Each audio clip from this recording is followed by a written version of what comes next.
but probably the worst part of the drive was the quarter mile from the once you got Southwest Y to the Megaplex. It was like, what? Oh man. Yeah. When you're when you get up this early, it's like, okay, we're up and we're rolling, but are you really awake? Are you really, are you at 100% yet? No, your meter is. It's a good operation of about 80, 82. Yeah. You're floating right in the 3/4 full on the tank. Yes. And they always say that when you're really tired and you're, when for whatever reason, when you're really tired and you have to go drive, it's a little bit like being impaired by substances, which isn't good. I mean, you really gotta be like, oh wait, I'm even it out. I'm driving a 2-ton missile here. I gotta make sure I'm aware of what's going on. So you open the window a little bit, stuff like that. So you wake yourself up with that shot of espresso. That's a great question though, because I would always have said, I'll take the cold, because the snow creates problems and hazards in work. I got to shovel and do all that. But when it's super cold, that -10, I wasn't down for all that. And it feels like paradise out here with this 30 degrees. It is balmy, but the trade-off is the roads are bad. Now it'll clear up, and it's supposed to stop the snowing by 9 o'clock or whatever. So, all right, lake effect, whatever it is, but it was a slick ride in. You can hope for one of those days where you're like, it'll melt by 3 o'clock, and then it just freezes over, and it's a little bit different. But it does look good. Like this is the one where you wake up this morning and it'll actually be coated up on the trees. This is the one that it actually looks a little nice. This is the pretty. This is the Christmas card snow. Yes, right? And it would be nice if it actually came on Christmas instead of the week after or 2 weeks before and then melt on. True. But hey, beggars can't be choosers. It just happens right after Groundhog Day. They were big, thick flakes, though. They were like quarter size, $50 size even. Whoa, $50 coins. Well, I can't say pennies because they're out. Gone. Right? They're not making pennies anymore. Yeah, they're like the Susan B. Anthony dollar coins. Hard to find. Yeah. So. Like $2 bills, which are always fun, right? My dad loved those. A couple of $2 bills. Yeah. I cannot remember where it was.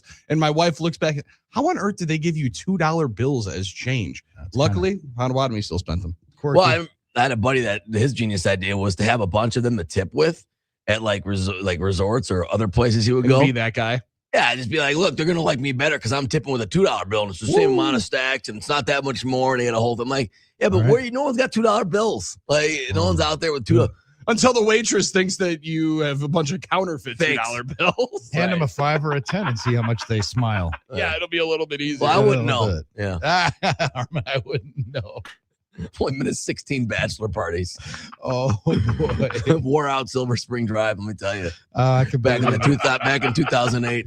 877-794-1973 gets you the NicoletLaw.com talk and text line. If you're just waking up, we're streaming live on X, Facebook, and of course the YouTube as well. And that show yesterday, I was going to jump on, but I'm deep in the process of buying a car. I was talking to my financial people, getting the down payment ready, trying to get the pre-approval, and then go I want to do the quick surgical strike. I am not a guy who's going to labor over this. I'm not a guy that wants to be worked by sales guys. And now we have friends in the car industry, and we have good partners and stuff. But it is a tough process. Like I don't care. I'm not a car guy. Never have been. I don't care. Just get me something that gets me from point A to point B. You're not looking for a certain horsepower. And the advanced features aren't going to make a whole lot of difference. I am bougie when it comes to once you live with the heated seats and the heated steering wheel. Yep. Hard to give that up. Know what I like. Yes. And that was that. So those are a couple features that are almost non-negotiable. And this is where Armin and I have differed for a long time since we've started doing this show, Drew. Now you're talking to somebody who is very accepted and very, very cool with, you know what? I'll plug in 20 things on my grocery list. You bring them on. Thank you very much. I appreciate it. You do the shopping that, yes, it can be nice to walk around and therapeutic. It can also be high level stress when you're getting blocked by some guy reading 18 different prices per pound on the green beans. That's Armin. And then also getting the side eye from the lady that's got 2 headphones in while talking to somebody else on the phone. Like, it can be a cluster. You bring it out to me, I'll be very okay with whatever you help. Online shopping for a car, people of a certain age are going to laugh, give a massive side eye and say, there is no way in heck you can have a vending machine car. And then, like Nirvana, Carvana comes out of the sky and delivers that son of a gun on a flatbed to your house. I'm just saying, look into 2026. It might be able to ease some of those stresses for you. Right. That's not a bad idea. because everything else online, shipped to the house. Right. Don't sweat it. We do Amazon of car delivery. We do services for everything else, so why not? Although you get the Carfax, but the thing is, you're right. Like I am conflict avoidance. So the one thing I like avoiding is that the haggle, the hassle, the guy trying to upsell you. And I'm usually just at their mercy. I just like, dude, I want this at this out the door. Yes. I don't want your acquisition fee, your Smart. clear coat. You're like Simonizing the 2,500 they try to slap on to make their their bonus. Or this whatever. Market marked down is actually with fees that come attached to it. Yeah, exactly. And then tax, title, license. No, out the door. This is the number. That's what I got. Make that work. We're good, right?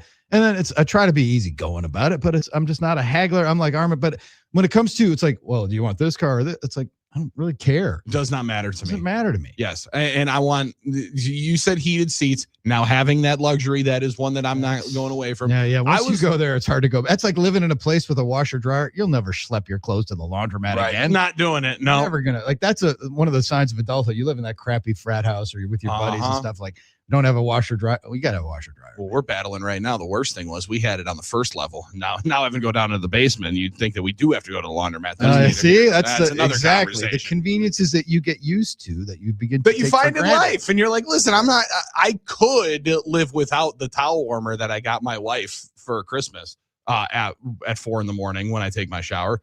Have I taken a shower? Have I taken a shower and not used it in the last 2 months? Absolutely not. Absolutely not.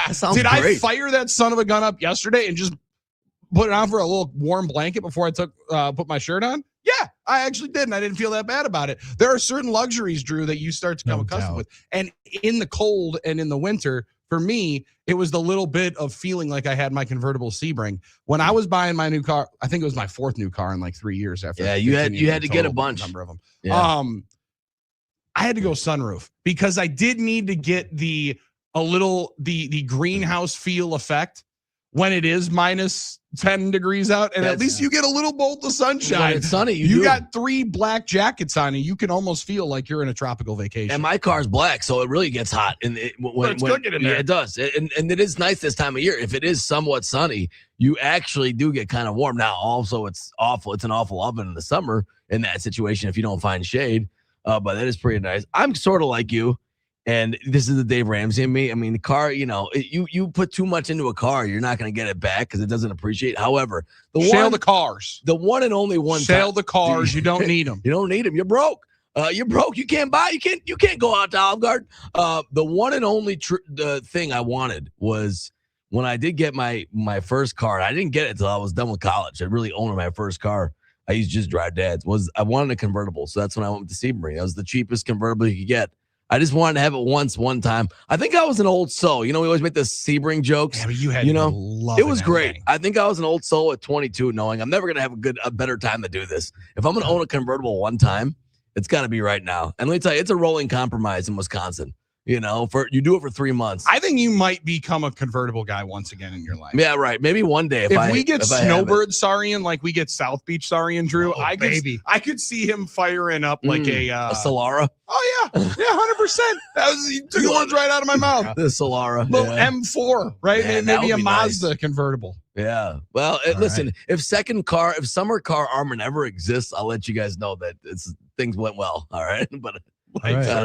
Life started turning up. Not only did Giannis, Drew, say that he's not getting traded at the deadline, he might have signed the 2 different extensions that he could. Oh, yeah. Yesterday was fun right away after 2:00. I was consuming as much of the national media as I could. I tapped in with the boys on YouTube, and it was phenomenal as well.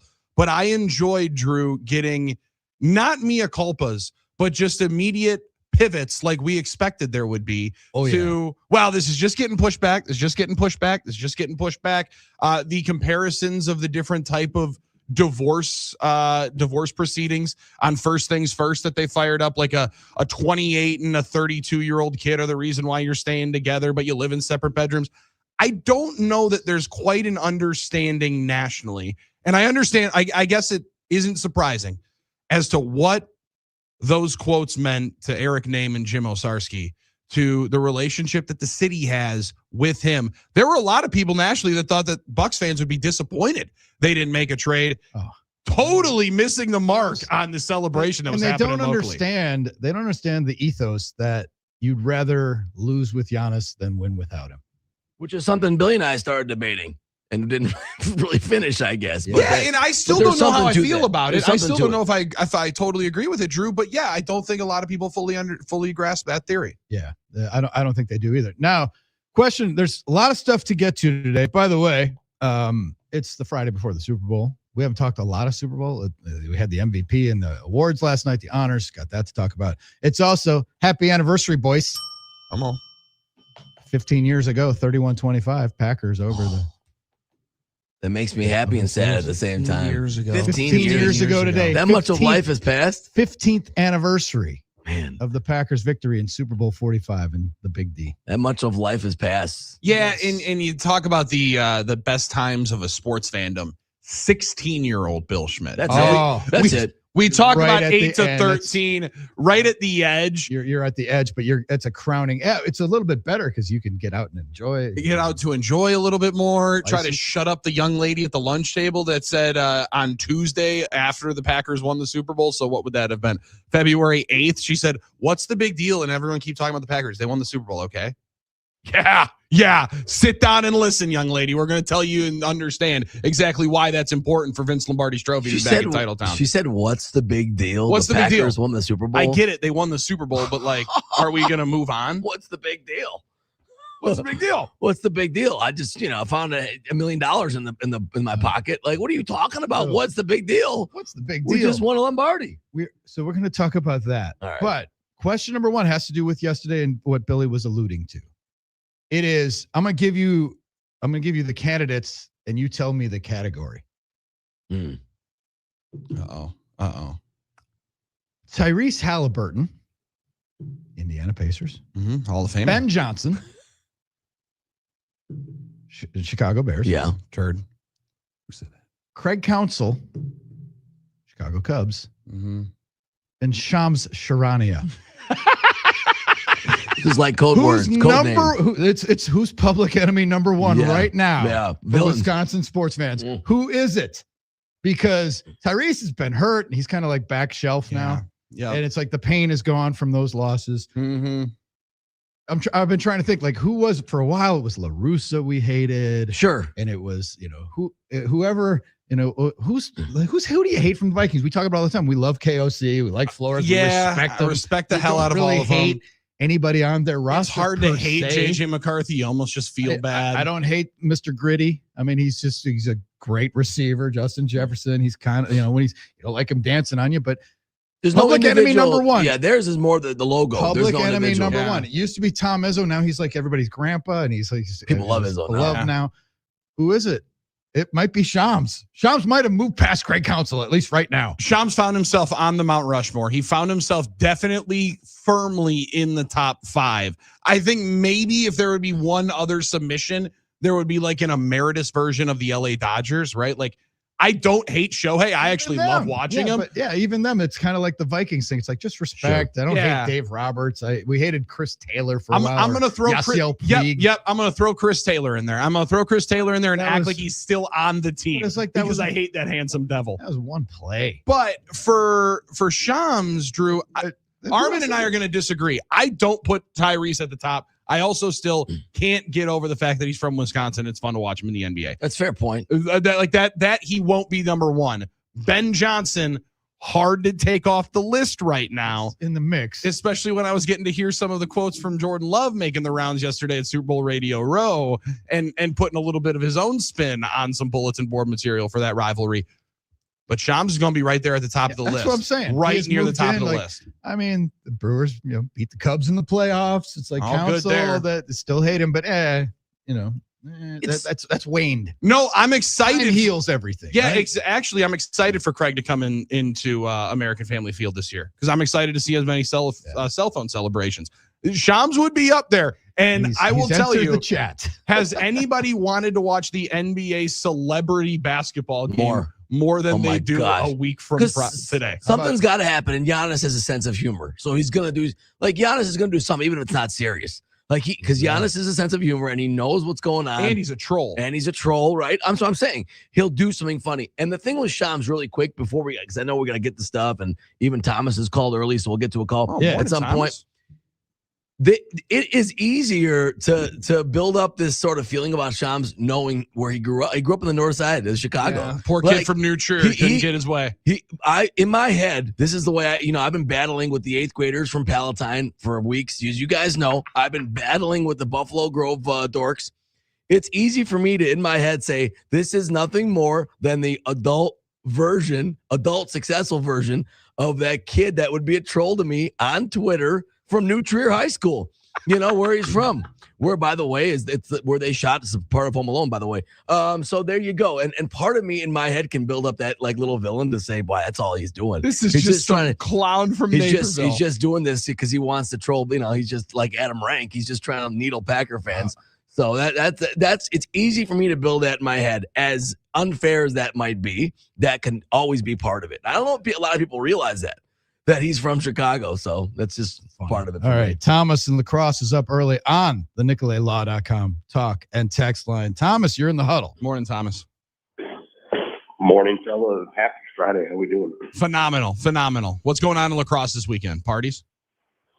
No. A lot of viral bugs going around. Don't love that. Don't love that as much. There. Stay healthy on that. What do you got, Thomas? Well, Robitussin. Something like that. Advil cold and flu's coming in hot. Yeah, it helps. Yep. Just like a fajita, Yep. What do you got, man? No. Well, first off, would love some thoughts and prayers. Speaking of, I have come down with the said cold, so if you can hear a little congestion, I apologize. I don't want that to be too distracting, but you sound phenomenal. Oh, really? Yeah, you're great. You're great. Keep going. Dude, this isn't a filibuster. What do we got? What do we got? So y'all were mentioning early on about doing car shopping. Yes. And I have one more year left in school. And I was wondering, from all 3 of y'all, Drew, Armin, and good old Bill Schmidt,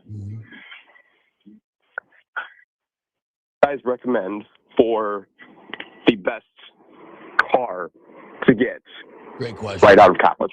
Right out of college? That's a great question. Right out of the college. one your grandpa gives you for free that you don't have to pay for. Right out of college. Yes, that's it. Thank you, That is 1,000% the best one. One that someone in your family hands down to you that you don't have to pay for, that you don't have to put a lot of insurance on. You don't need the collision. Yeah. You don't need collision on it. You just get liability. Yeah. That's the one time. Yeah, that was the car. That was the car I had freshman year of college. Yep. And that was the one that ended up in the junk pile in McHenry, Illinois. See, again, like you get those times and you get that then you do have to find maybe that Hyundai Sonata, Thomas. That was the right one. Out of college. I lived on the east side of Milwaukee, and I was working I got a job in college at the newspaper, so I was working downtown. And when I finally decided I needed a car, my mom had one, and I didn't. It wasn't intentional. But I told my mom, I'm thinking about getting a motorcycle because that'll be cheap and I don't have to put a lot of gas in it. And I was thinking about getting a cycle.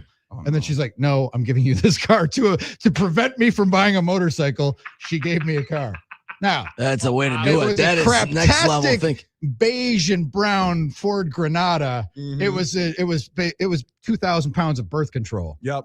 But it works. But it got me from point A to point B. And that's probably when I lost my any notion that I was a car guy. I needed a cool car. I mean, that's it. I'm kind of lying because I didn't do it myself because I wanted something kind of cool. But if you're being smart, you got to go with the the Toyotas, the Hondas. I got a Kia. I'm hoping you can get economical with it. It should last. That's the way to do it. But I don't know that'll get you any dates though. Yeah, I don't know. Listen, my Hyundai Sonata out of college got me a couple of dates. There you go. Well, now it also got me a date with the Kia boys when they jacked it and crashed it into somebody's ditch. I've avoided it. However, I think you got the date, Billy. I would go Sonata. I'd go something 4 doors because Thomas, your boys are going to want to come visit you, and you're going to need some room back there. 2 doors says you're not ready to settle down. 4 doors says you're here to stay. You're a solid, dependable cat. And I trust you on that deal. And if you're getting out of college, you're still living at home for a bit. You need that big back seat. That's right. All right. For groceries. Super Bowl plans. We'll talk about that. It's the anniversary, 15 years since Super Bowl 45. Oh, baby. Giannis is still a buck. We can talk trade deadlines. We'll talk cars. It's Friday. It's going to be loose today. We're going to have some fun. We got Matt LePay going to join us. We got Matt Miller. Anybody named Matt gets free crawler on Armin. Gets half off on a crawler from Armin today. It's the Huddle, Fox Sports Radio, Wisconsin.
You guys want a Giannis update?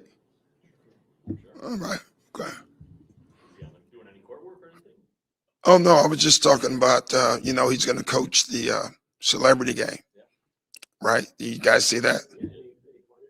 No, he did inform me that he's going to put Shams on the trading block today, and he's just going to listen to offers.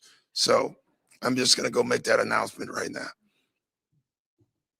Doc Rivers and the Bucks trolling Shams Charania from ESPN. Good job by Bucks Social there. Yeah, and I was, like I said, I was watching a number of different shows. Some were saying like, "Wow, I thought the Bucks were a little light. They just hit the yawn emoji." No, they were fine. They knew we were all chilling. They knew we were all okay. Now the interesting one, we'd love to play Giannis's little not safe for work on the Giannis put out of the Wolf of Wall Street clip, but I think everybody loves when the caption says, "Legends don't chase, they attract." I love that, which gives you hope that he might have something else cooking here. It might not just be I'm staying for another half year to play out the string, right, Billy? I mean, that's what I would hope. That's what I would think. That right. Now I don't, and we got a lot of time to do this. We got a lot of time. We got a lot of off season. I still, and potentially yesterday, Drew, strangely enough, guys, I think yesterday I might even more so be in the camp that they should trade him in the off season, right? Like, and I said that when Dame got hurt. Might as well just tear it down to the studs. Seeing what packages might be available again, and like after teams think about how much better they could have been in the postseason with Giannis if they don't get home. I'm thinking Houston and San Antonio, the two teams that we were looking at with the actual packages, not Golden State. Hesitant to give up a 37-year-old 3 weeks off of a torn ACL. That was an embarrassing offer. Like those were objectively horrendous trade offers for a two-time MVP. Yeah. But I think you're going to get better ones in the offseason. So I'm not positive that he's in Milwaukee for the next 3 to 4 years. I don't know that's the best thing, but I love that he's still on the squad going into exactly. And now, like I was all on team, put him in bubble wrap, send him to Greece. Now it's like, oh, we might as well see him play a little bit more and like enjoy it just in case. Because you don't want his last game to be him limping off. But you have to be realistic about their best chances right now going forward with him to build something around him is to acquire ping pong balls. And I hate saying that. I don't like tanking, but that is the reality of it. You have to try and do the best you can to try and spike a top 3 pick if you can, right? Now, maybe they did a bad job of doing that by getting Cole Anthony off of the basketball team. Like he seemed like somebody that helped you in that regard. But I don't know that they're going to like have to outwardly try to not win a whole lot of games. Might be bad enough anyway. I think it might just be bad enough to stay where they are and be in the top 10. Play Uzman. Yeah, Harmon gets another player named Ooze that he can. I don't know that I don't know that maybe Pete Nance is a part of Team Tank. He might be too good to be a part of Team Tank. Could be. Tonight's going to be a tough night for Team Tank because the Pacers might be worse than you. But that might be the case, yes. But this is going to be time where you can go and enjoy the arena. You hit the secondary market for tonight's game. You haven't seen a Friday night at Fiserv Forum with those kind of prices since the days when Armin Sarian was patrolling Buckheads after the game. Yeah, so turn back the clock. I would enjoy it. I would enjoy it for the next couple of months. You're not wrong. 877-794-1973, NicoletLaw.com talk and text line. We have Mike in Shorewood on the line. Mike, you're in the huddle. Good morning, fellas. How you guys doing? We're awesome. Oh, man. Good. Talking about the Giannis situation. First off, before I get into the take, why is the Shams and even Wendy, two guys who are normally reliable with their sources, how are their sources so off on this? I know normally, like Schefter, the agents feed them information. So do you think it's Giannis's agents wanting him to get out of Milwaukee and Giannis wants to stay? I think that's the differentiating opinion. I think Giannis really wants to stay, but I think the agents want him out of Milwaukee is the way I'm reading it. That's why he continually gets this information. I don't think the agents. No, I think they get their info from the teams that want Giannis more than the Bucks. The Bucks are pretty buttoned up. Mm-hmm. And I do believe John Horst is on the phone with those guys a lot. Yeah, and I believe Giannis's agents have done what they're supposed to and poke around to try to drum up and see what the market would be.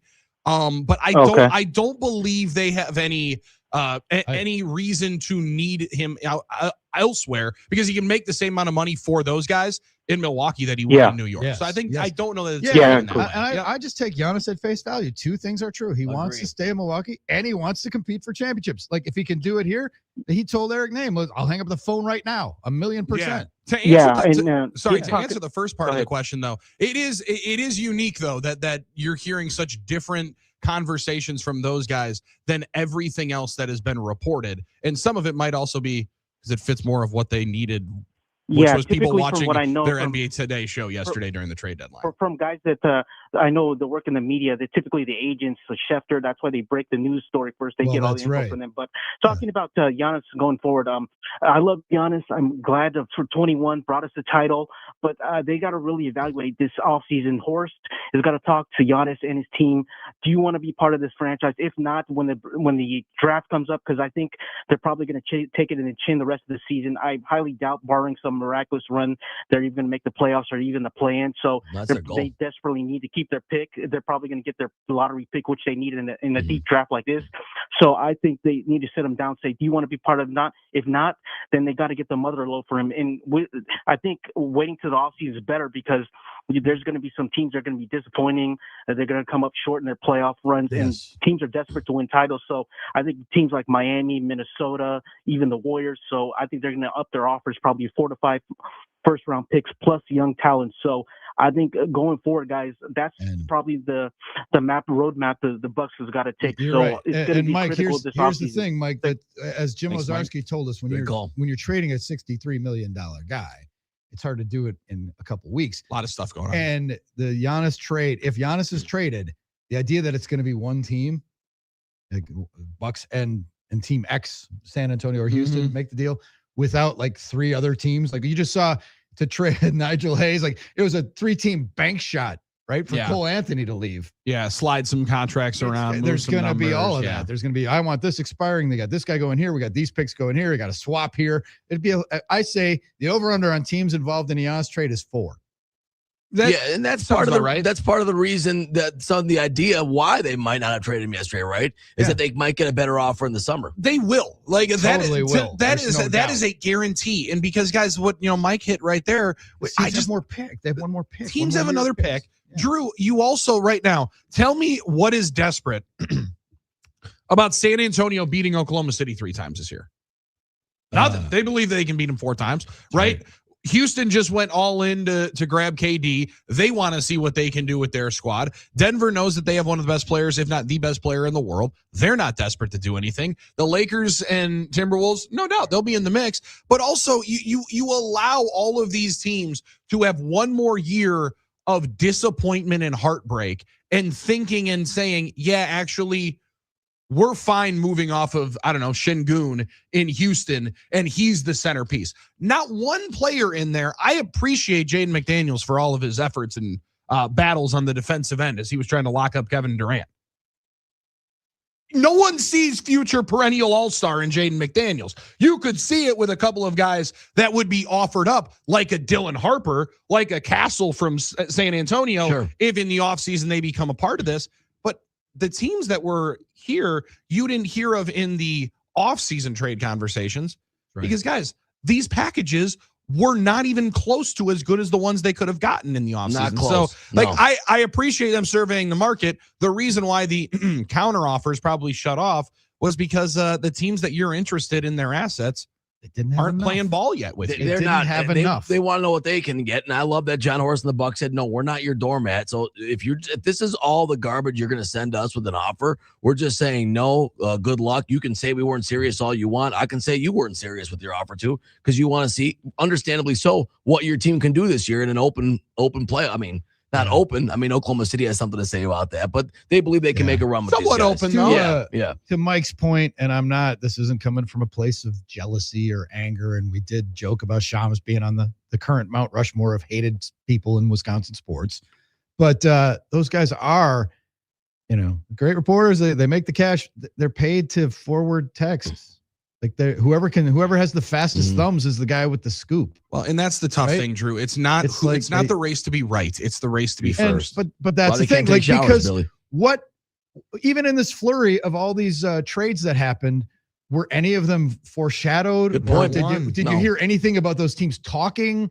No. No one knew Jaren Jackson Jr. was available. He's a reigning defensive player of the year, if I'm not mistaken. And then he gets traded. It's like, oh, wow. And then so you get flowers for if you're the first person to get that on Twitter because you got the text from the agent or the GM and you were able to type it in, put it in your Twitter first. Like that's what these guys are paid for. That's what they traffic in. Are they stenographers or reporters? He's doing his job, but the job is different than I think what we're looking at. Like what you're also saying, Drew, is like having some leads on it.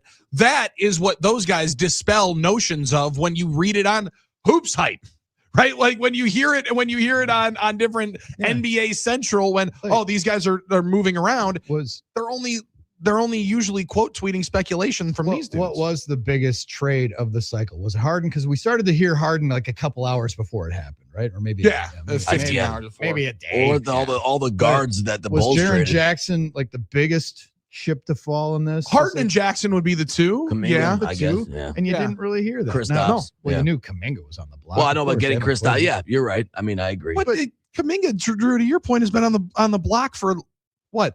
A year and a half. They try to get him to us. He's been on a year and a half, and I didn't realize where he was going to get dealt was ultimately even in the conversation.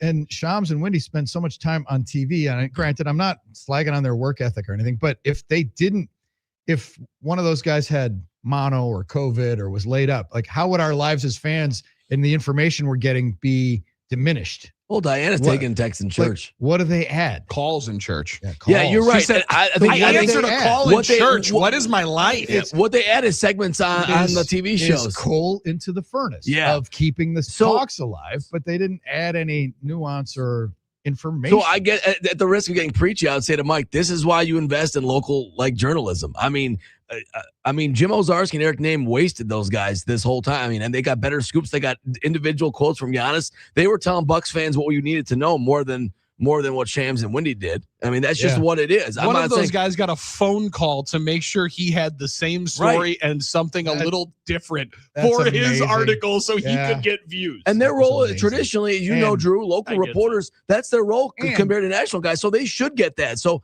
that's why, in the world where newspapers are crumbling and all these things, invest in local reporting and local journalism and defend these guys and support these guys because that's where you get the info from. Good job, Armin. Yeah. And that's boots on the ground. Told us like that he just happened to bump into Giannis and got the story. And then Giannis gave him that. And he's like, oh, I better take care of Eric too. I better take care of Eric. Yeah. Yep. Well, Giannis is a real one. He knows. And that also does clear up, Armin and I were a little worried, not because we love Eric Name. Eric Name does a great job. We're a little worried that Giannis and Eric were a little bit, maybe on the not at all. After the Eric, do you get a promotion every year? No, that shows how close they are. That shows how close they are. Yeah, exactly. Eric. And I don't want to make it personal. Not yelling at you. I'm not trying to make it personal. Why do you work, Eric? Just at the house, right? Not long ago, he was talking about something like Eric might have an old fashioned or something. He threw that out there. He knew. So good. Give and take. Eric's gonna write Giannis's book in 40 years. No, probably. I don't know. I shouldn't say. I don't know. Who knows? Who knows? Or I got a feeling there's a couple. I got a feeling there's a couple of Giannis books coming up. I said he even said it's a movie. Well, brother, it's been made really into two. I think it's already been two, but yeah, I saw. Never gonna get old. Not that I want anything to ever change. But I saw this morning really quick. Sotheby's did a little YouTube of Scottie Pippen going through all of his old memorabilia in a barn on his farm. I can't wait for that stage of life, where Eric Name's gonna have a sit down with Giannis to go through all of his memories. He's got a big barn full of memorabilia because I think Scotty's selling some of his stuff now. Scottie Pippen. Did you bid on anything? Yeah, right. Yeah, I'm in that mix. I'm in that mix. 877-794-1973. Matt Miller joins the party today. Matt LePay as well. We're chopping it up. It's a fun Friday in the Huddle. Fox Sports Radio, Wisconsin.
Drew, Billy, and Armin bring it to you on the Huddle. Fox Sports Radio, Wisconsin, 920 Milwaukee, 1070 in Madison, worldwide on that fabulous iHeartRadio app. An easy way to get, if it's a scratchy AM signal, if you're out of the coverage area.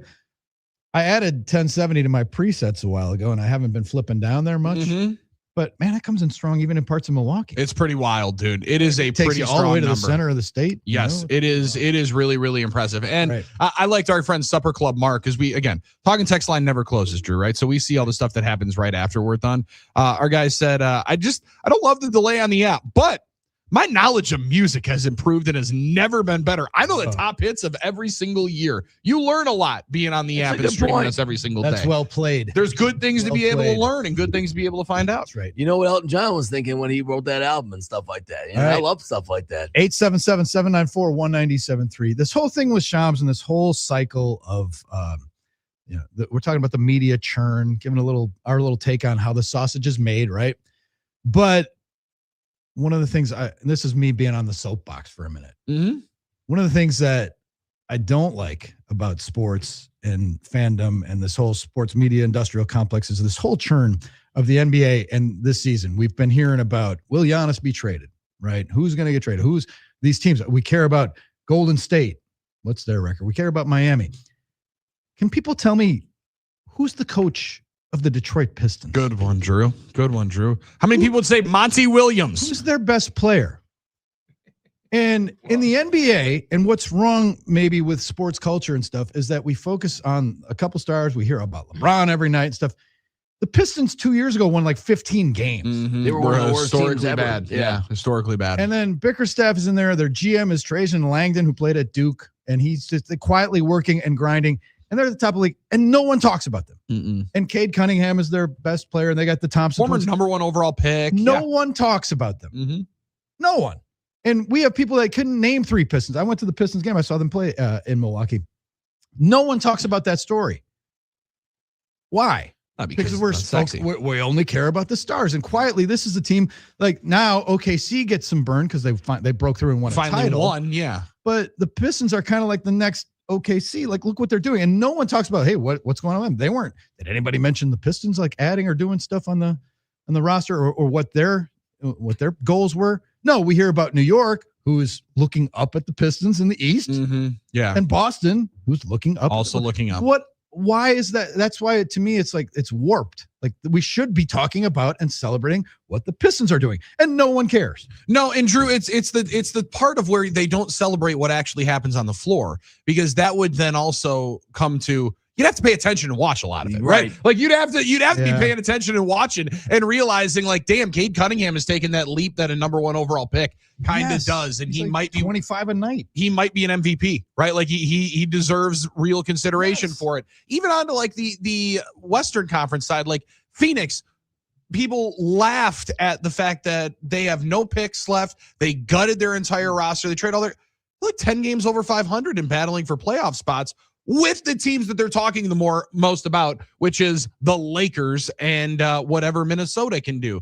It's what's easy is the one that they go and attach to as quickly as possible. And what they think their audience is nationally, which are big markets. But the funny thing is, once upon a time, people looked at Detroit that way in the NBA. It was Detroit and it was Boston. It was all that. Detroit basketball. So exactly. So I think, Billy, you're right about the fact that people have to watch, and people aren't watching as much in the NBA in the regular season. That was Siberia. That was the place you sent where guys went to their careers to, 100%. 100%. To Detroit, like throw it and send it. It was, but now that's not the case, and no one talks about it. Like, why can't we celebrate those stories and worry about that? Why do we not hear? We hear more about JJ Redick than we do JB Bickerstaff. And when the Bucks were getting better, 17, 18, 19, we were fighting that too all the time. Totally. We were complaining. We're not getting national love. No one's paying attention. We're winning all these games. And I guess that's part of what the Pistons are dealing with right now. But if they make their way, the people will talk about that. They won 14 games, and then last year they were like sixth. It's a big story in the conference, and now they've taken the step and they're leading, and they've been leading wire to wire, and no one can name three guys on their team. Yeah, but we do it in other sports as well. I mean, think about one of the teams that's the two teams that are in the Super Bowl playing in 2 days. Yeah. I mean, Seattle was almost wire to wire the number one overall seed in the NFC, and in the middle of November, I was on the air saying like, I don't know. They played a 2-point game against Phillip Rivers and the Colts. They might be leaking oil. I don't think they've lost. Even right. So like there's a run there where until you've done it now, it's but I don't really believe Cade Cunningham's going to do it in the playoffs. I don't really believe Sam Darnold can do it in the playoffs. I mean, there's not a lot of people that can name 5 players probably on the Patriots. True. They'll know them probably after Sunday. They will, absolutely. All right, we're off and running. Shooting shirts are off. First hour is in the books. It's in the bank and earning interest. Ted Love Davis. that one. Ted Davis, shout out. And again, Matt Miller is going to join the party, talk about music, movies, culture, the halftime show. And then Matt LePay going to join us, drop a little Badgers knowledge on this Friday. Big one. Get yourself a comfortable chair and a warm or cold beverage of your choice. It's the Huddle, Fox Sports Radio, Wisconsin.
Friday edition of the Huddle rolling along. Fox Sports Radio, Wisconsin, 920 Milwaukee, 1070 in Madison. Drew, Billy, and Armin with you. We're your tour guys as we rock rivers and shake lakes and talk about what's coming up this weekend. Yes, the Super Bowl will dominate the landscape.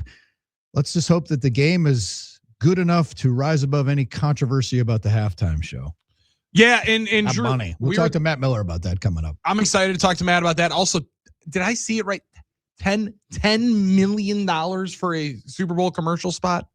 Is that what it's up to? $10 million. That's a lot of coin. See that. Oh my God! Gotta talk about that. Remember the days when it reached one? That was a big story 25 years ago. Oh, still one of my absolute favorites, though. I was talking Doritos. Commercials. Hopefully they're back in. Hopefully. I was talking commercials with my pal Patty at Game Day Men's Health yesterday. Nice. Brookfield. GameDayMen'sHealth.com. If you're feeling mental fog or you're not a best version of yourself, schedule a free no obligation appointment at GameDayMen'sHealth.com.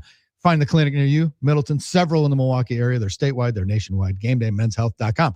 And Patty was saying, I saw this really cool commercial. And I'm like, oh, don't tell me about it. I'm trying to be clean. I'm trying to avoid all that because it's like there were spoilers, right? And it's like, if you've already seen the spot, I hated that. I didn't like that trend when you've already seen all the Super Bowl commercials before the Super Bowl. Yeah. I want to go in clean.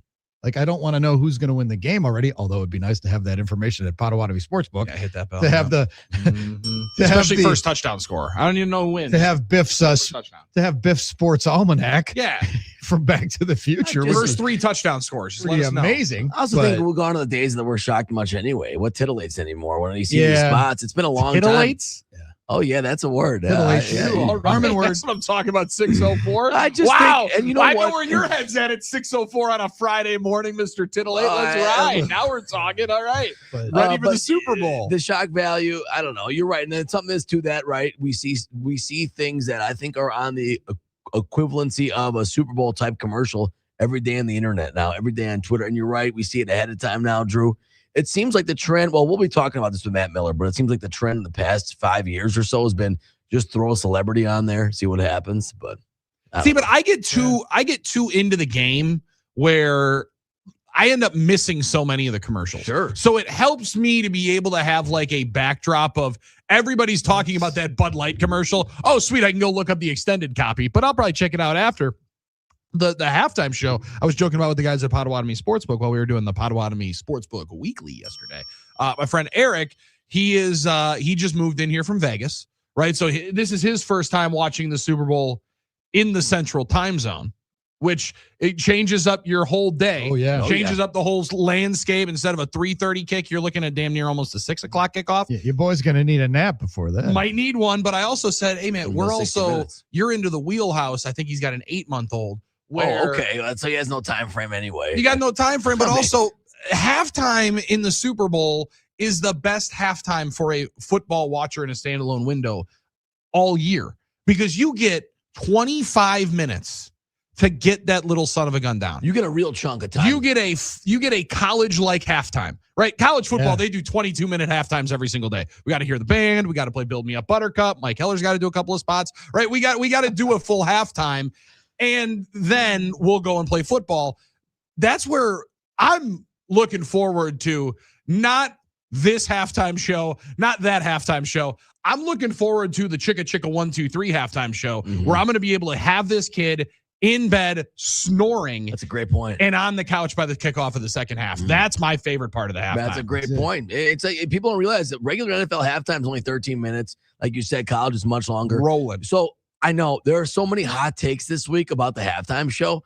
And you're right, Billy. I'm glad you verbalized it because I agree. In the back of my mind, I'm just like, man, I can finally have a chunk of time to actually go to the bathroom and do what I need to do. And, if at home and get the food, eat some more pizza, whatever it is.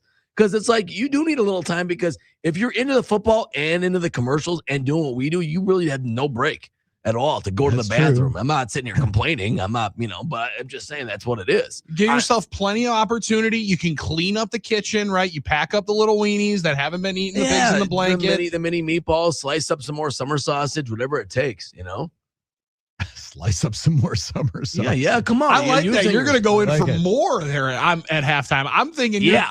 I'm thinking you're cleaning up. packing up and consolidating at halftime. Oh no, I'm refilling the plate once I get a chance to sit down. That's what I'm talking about. Okay, I like Love that, that. Armin. I like that. This is a Super Bowl. Here, I think Armin's taking the buffalo chicken dip, Drew, off of the sterno, and maybe putting it in the Tupperware. No, Armin said we need more cream cheese, more rotisserie chicken, more Franks, and let's roll this up for the second half. All wings. This is the second biggest eating day besides Thanksgiving. It is. This is not Disney on Ice, Billy. This is the Super Bowl. This is the Super Bowl, baby. This is all not right. Detroit, man. This is the Super Bowl. What's the counter programming and what are the opening acts? What are the good college games leading into it? Because you can only dial into so much Great question. Super Bowl pregame. And thanks to Shams and Wendy and Giannis, we haven't had that in the spin cycle here. We haven't had a lot of the churn. We have the awards that we can talk about from last night. Matt Stafford beating Drake May by a vote. One vote. And one guy voted for Justin Herbert instead of Drake May or Matt Stafford. Oh, and they're in Sam's mentions. They're in Sam Monson's mentions. The board is kind of light, Drew, because generally speaking, you can fill up. Yeah, some college hoops will be there. There's usually a lot of NHL that they'll play for some matinees there. But after last night, the NHL's going on their Olympic break. They have a big hiatus. I guess the Olympics will be what people might watch. Like today is the opening ceremony, and I know Armin's very excited about that. I'm excited. They started some events already, some prelims, some hockey, like curling. I think was last. But opening ceremonies is well now obviously. in time change that will be right for the Olympic viewing window while you're sitting there at about 11 o'clock getting yourself prepared for your snacks. Yeah, correct? but I'm strapped in with the Peacock app. I'm paying that bill this year, so I'm going to be able to watch. Whatever, NBC on demand, the apps, all the NBC family of apps. I'll be able to watch whatever I want. Did you get a free trial? No, I'm paying it, bro. I'm actually paying the. Can you believe that? I'm actually paying it. No, I didn't get. Once upon a time, I got a free trial. That's what but I had to get Peacock for all the college basketball that they have on there now. Yeah. For all the the Super Bowl. I mean, there's going to be. Right, NBC, Peacock, so NBC, yeah. NBC. They will put this one. They will put this one on broadcast. Can you stream it as well? You can absolutely. Well, because sometimes the antenna, I would assume they have a couple of streams, Drew. Yeah. Right, like I don't. Yeah, they won't go right. They won't go full college football national championship where you can watch the Sky Cam and the broadcast of the radio call from the away team, and they won't have sideline views and sideline broadcasts. But I'd assume they'd have a couple of specialty streaming only thing. I'm curious to see that. Yeah. There is a women's basketball game at 5 on Sunday, if I'm seeing this right. Unless I'm seeing this wrong. No, yeah, you're correct. Yeah, you're correct. I believe our friend Dave Gasper is going to be in the catbird seat for that one. 5 Central. It's and there's a nationally ranked. I believe it's Alabama, Texas A&M. I want to say. I thought you were talking about. I think the Badgers women's basketball team has a game. I think the Badgers women's basketball team might have a game as well. There's a little 11:30 ABC viewing for some NBA. The James Harden-less Clippers take on the Timberwolves. You almost got to see Giannis in 2 different uniforms. Well, 3 because the Heat are also playing on Super Bowl Sunday. So the ESPN definitely would have loved to be able to have him on those calls, but. There's enough that you'll be able to enjoy, but Drew, it is this is a long haul. This is a long haul of realizing that I've probably seen this same story on Mac Hollins not wearing shoes 3 times during the 8.5-hour pregame show, right? Like I'm going to see the story about Ann Michael. I don't know if you guys have followed this, Drake May's wife and her Bakemas deal that she had. She bakes. Okay. Is this a sourdough deal? Ann is a baker. I think she's a little bit above just baking breads, it sounds like, Armin. Doesn't sound like she's into the sourdough dream that everybody is. But reportedly, she went on a Bakemas run where for the Christmas holiday, we weren't just celebrating with gifts. She was making different treats for the New England Patriots every single day they were in the office. She makes them, cinnamon roll snickerdoodle. She made those for the linemen. She does puppy chow.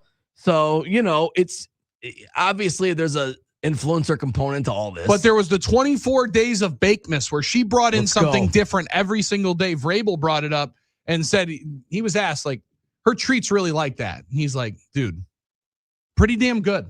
Drake admitted Pretty good. Not all of her recipes are exactly the taste, but he can still appreciate them, like your pistachio bread. I think it's good. Quote, I'm not a fan. I'll put that at 4.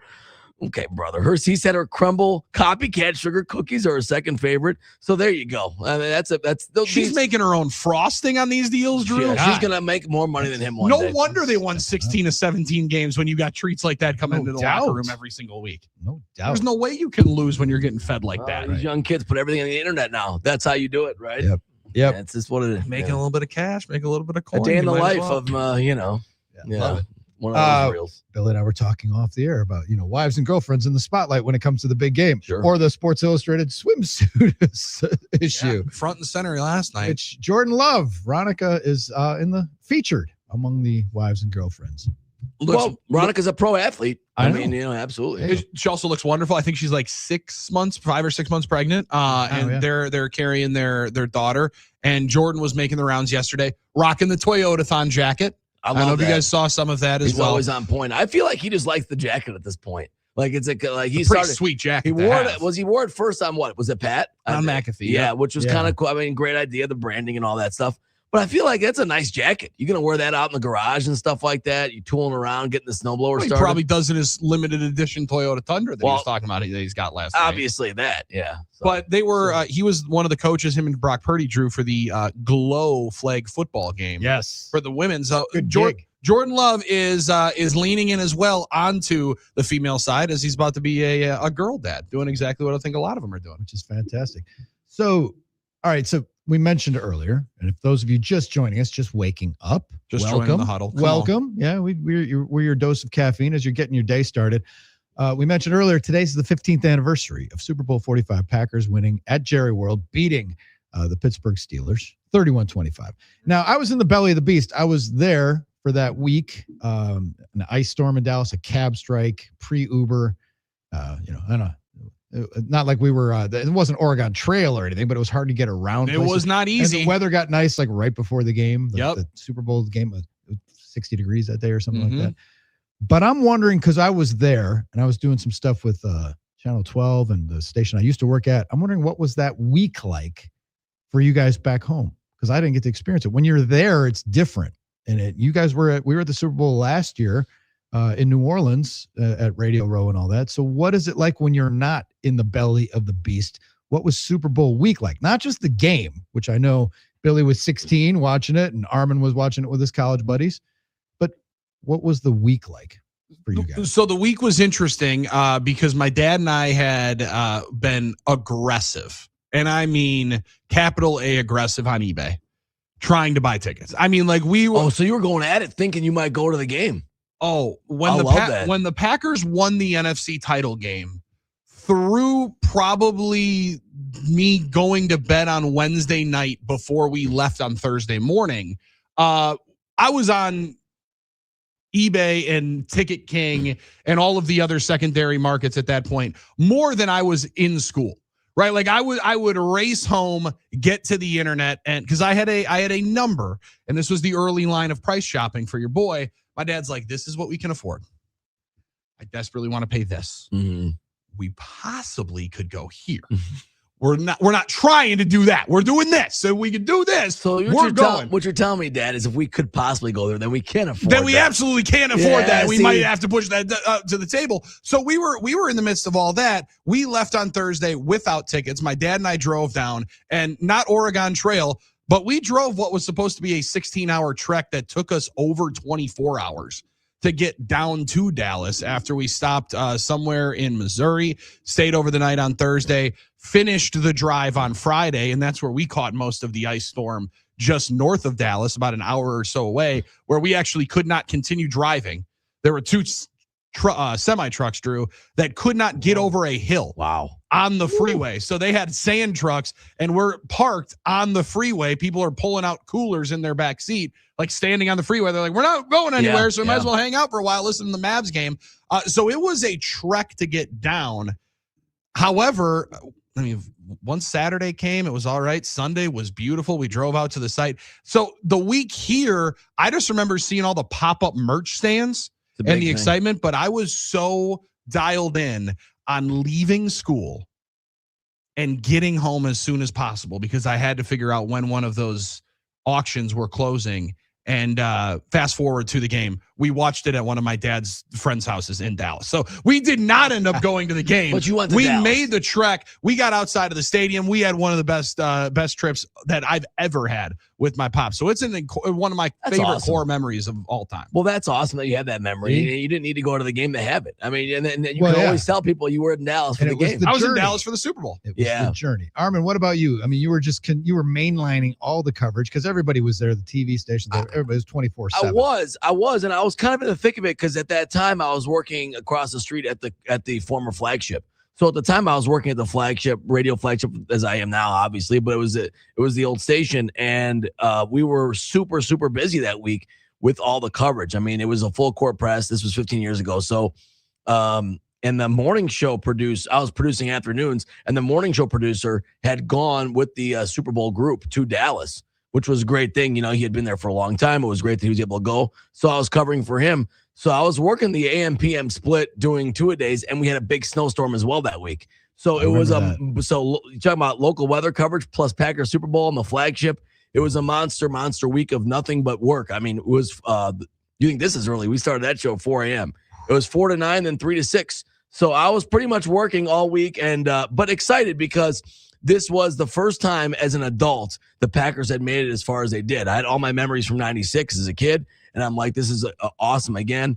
And there was such a high coming off the Bears game because that was so anticipated, and there was already sort of a house money aspect to this team because they were a 6 seed, Billy, and Drew and Billy, that, you know, you were excited for the Super Bowl, but you were like, this has already been great, but if we could cap this thing off, and Aaron was on such a heater, you felt confident going into that thing. So, the nice thing is it was so busy with the coverage and at work that I didn't have time to really just sit around and get nervous all week because we had a monster snowstorm as well, I think on Tuesday, which exacerbated all the work we were doing. So I believe I slept at work one of those nights too. Not to sound like Schefter or Rossini here. Well, I'm proud of you. At the risk of sounding a bit crass, that was a television news director's wet dream. Wow, absolutely. We got a snowstorm and Super Bowl on our team coverage from Dallas, and let's go live to someone standing outside the salt pile.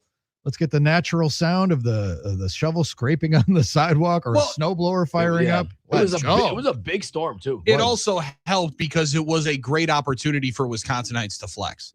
Be like, what is this gentle ice storm you guys have here? What is this, a half an inch of ice? And you got to shut the entire city down. We roll through this and we don't even get out of bed for less than 3 inches. They don't have a plow or a salt truck for, there was a good for 1,000 miles. They don't have I remember there was also like a ticket snafu in Dallas, right? Like they had added seats and people bought tickets but didn't have a seat. Yeah, they walked in and it was like they were still putting up the into the corners. Seating. Yeah, they did not get full clearance from the fire department. So there was like 1,500 tickets that ultimately did not. I was in an Augs box with the Geek Media with my friends, but I had a really good seat. But I will say at that stadium, and I wasn't that far upfield. I was kind of in a corner up a little bit. I watched a lot of the game on the huge Jumbotron. It was such a good view. It had to be mesmerizing. Perfect. It was hard to look down at the field. It was like, oh my God, this is so amazing. The other thing I remember about watching the game is obviously I was with my buddies and it's a great memory, but we weren't, also glued to the content on our phones because I don't think Twitter was a big thing yet. There was social media, Facebook and other things. The internet was there. But, now you're kind of glued to Twitter as well to see what the videos and everyone's saying and the content are. We were there together. We had one of the biggest dog piles ever when we won. It was pure pandemonium. It was snowing downtown on Water Street. We all went down there. It was football nirvana to say the least when you're here as a Packer fan. So it was a awesome memory. Fantastic. 15 years ago today. Where does the time go? Flies. Absolutely flies. Just like this show, we're at halftime. This would normally be Dolph's segment coming up, but Dolph is in Dominican Republic having his last, couple of umbrella drinks before they head on back in time for the Super Bowl. He's living it up right now. It's a pretty good week to go away if your team's not in it. It doesn't suck. No, it doesn't suck. Yeah. So Dolph would be with us, but we've reached halftime of our final show of the week. Matt Miller on the other side of that, and then of course Matt LePay coming up. We'll talk Badgers and Hoosiers as the Badgers are entering a key stretch. Preview a weekend in Bloomington, one that a lot of people have nightmares about. There you go. Who wants to go to Bloomington, Indiana? Talk about that. It's the Huddle, Fox Sports Radio, Wisconsin.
picked off. Nick Collins.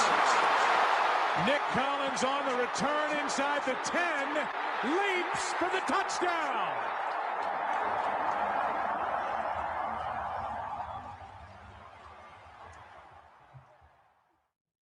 Misty watercolor memories of Super Bowl 45 today, 15 years ago today. Man, where were you? Who were you with? So how did you celebrate the Packers' victory over the Steelers in that game? So, Drew, these memories are getting their learner's permit this year. Yes. I mean, that's the tough thing. Like that is actually almost a full half of my life now that it's been away. Yeah. That's a harrowing deal. And you start thinking of where you've been, lived a lot of life since they've won that Super Bowl. A lot of people have, but there is that moment where you start thinking, they almost were back like 3 or 4 different times. Would we remember it we'd remember it fondly. No doubt about it. You always are. Of course. But do you think about it so much more wistfully since they haven't been back? And it's been so difficult. That's the tough thing, right? Probably, right? Well, we talked about it yesterday. The Packers have won, the third most games? Actually, tied. Well, there was a tie, but they're the only 2 teams have won more games since that time. And the Packers haven't been back to the Super Bowl. It's almost freakish, the bad luck and bad fortune that has befallen. The kicks to the nuts we've taken. And there should be also in those, I say those lost rings, the times you could have or should have won or could have won more, is there also history we didn't have. Like, I think all the time if the Packers had held on to the 2014 NFC Championship game, I feel like they should have, and they did. That's the one that really is going to bother a lot of us. How would that Super Bowl have gone? We would have had a Brady-Rodgers Super Bowl. Like, how would that have gone? What would have happened? Who would have won? What would the moments have been? Would that have been heartbreak in a different way? Would we have never thought about heartbreak as Seattle, but heartbreak as you just don't know. I mean, because it ended up being heartbreak for Seattle. So those are the moments we don't have to remember because of that as well. Boy, that's kind of what makes it bittersweet when you think of it that way. Yeah, it's a great memory, but you're right. The fact that it's been 15 years. Mm. Yeah, but like we joked about it with Nags. I don't know if it was on Carry the G or if it was on here, where it's like a lot of times, Drew, and yeah, we will commiserate and enjoy the misery. Well, not enjoy it, but we'll soak in the misery of all the playoff losses that they've had since they won 45. They did lose a Super Bowl, which they were like 2 touchdown favorites in since, and that one almost gets washed away because you then won one again, right? Because you then had something in between that heartbreak that it almost just gets forgotten about in the lexicon, where sometimes people will rank all the different worst playoff losses. Yeah, losing a Super Bowl in which you were a double-digit favorite and one that was expected to be a repeat champion, that's a tough pill to swallow. That's still going to always be the toughest pill to swallow. Yeah. In the moment, though, you just thought, oh, they'll be back. Maybe they'll make a run at it next year. And then it turned out to be a fart in the wind, to coin the phrase that Ron Wolf famously said. Well, in the 90s, you were really obsessed with the idea of a dynasty. I mean, the Niners had one. The Cowboys had. The idea was you want to win a championship, obviously, and that's the number one goal, is to win one. But to be a dynasty was like the thing of that era. And the idea was that if we get the second one, we're the dynasty and we'll keep this thing going. And Favre's at the peak of his powers. That you expected dynasties more than just winning once. And now these days, you don't expect it, I feel, as much. All right. Yes and no. I mean, like, it's still the first question that gets asked after somebody wins. Well, sure. Right? I mean, Philadelphia won last year, and it's like, well, how did they not win 3 of the next 4? Look at all their talent. Look at all their offense. Show us so uncommon now, though. That's all I'm trying to say. Just watch someone who win 3 in 5 years. Yeah, I was going to say. And then, then I guess.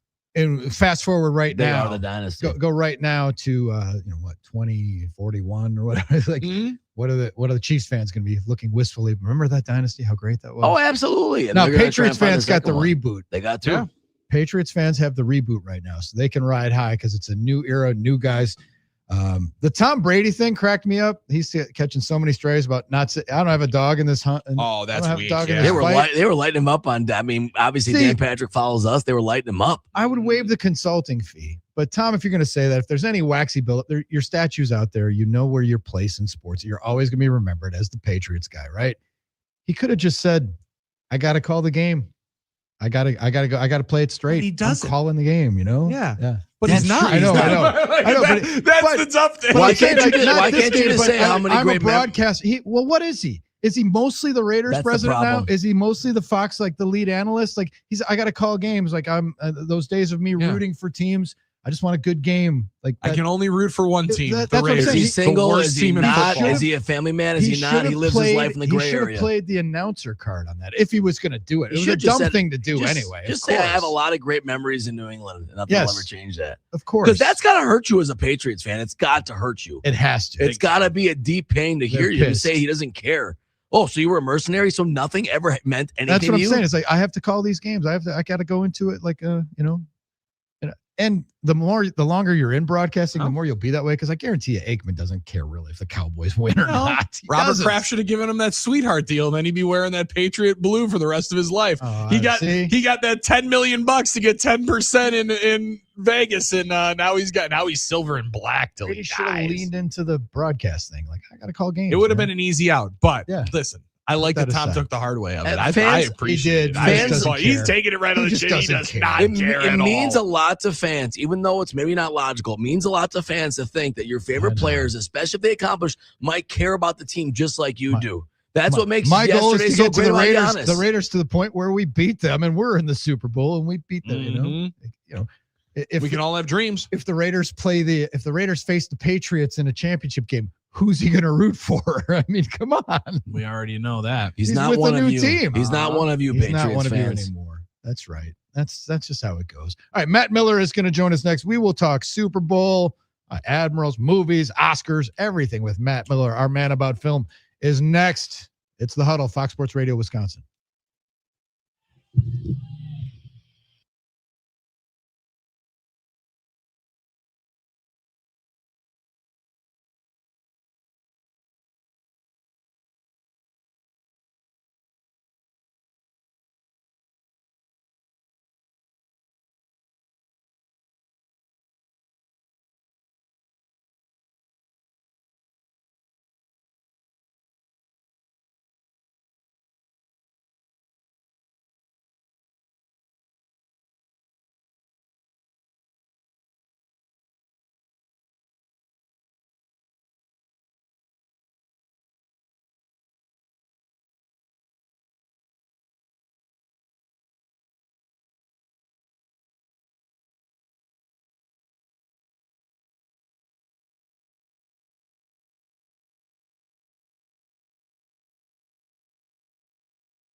Drew, Billy, and Armin bringing it to you. The Huddle, Fox Sports Radio, Wisconsin, 920 Milwaukee, 1070 in Madison. Oh, that's smooth jazz sax. Beautiful It's time sound. to talk to our pal, Matt Miller, on this, Matt Miller, the 15th anniversary of the Packers' most recent Super Bowl victory. How you doing today? I'm doing swell. Thank you for reminding me about that. Yes, 15 years we've been stumbling through the woods trying to find another title, looking for that actualization. Yeah, it'll come. It'll come.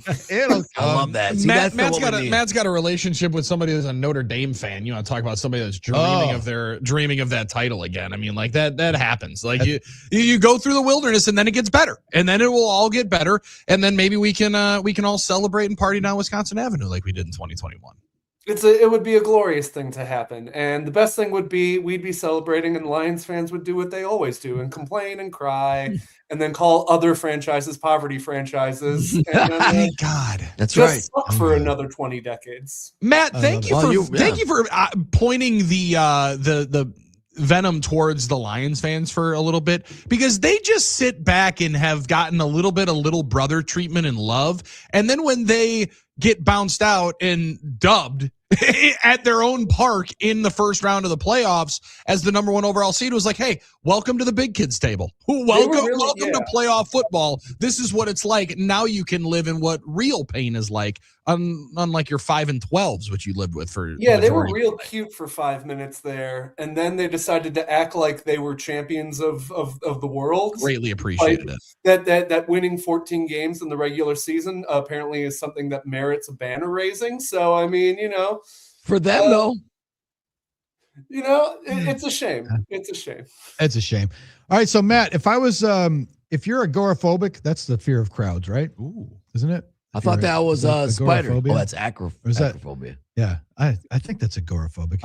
If you're afraid of crowds, come on, Arm. the Megaplex, the movie theater is the place to be on Sunday at like between 4 and 10 o'clock, right? You can have your entire theater, just have any seat you want in any theater you want, watching any movie you want, right? I imagine people, it is a weird Super Bowl this year, right? Though, like the buzz is just not that. Drake May and Sam Darnold are not really bringing the energy you want for this Super Bowl. But yeah, I mean, it's still the biggest event of the year. So obviously people will be mostly watching at home, but there's some decent stuff at the theater too. Send Help, the movie with Rachel McAdams, the What If Castaway, but with your terrible boss movie, is a lot of fun. I had a really good time with that. I am not too much of a snob to say that I didn't enjoy the new Jason Statham movie, The Shelter. I like that. It is extremely kind of generic, and the character's name might as well be Jason Wick or John Bourne. But if you want to watch Jason Statham punch dudes in the face and run around a city and people on computer screens go, "Damn you, Jason Statham," it does the job. So I cannot be angry at it.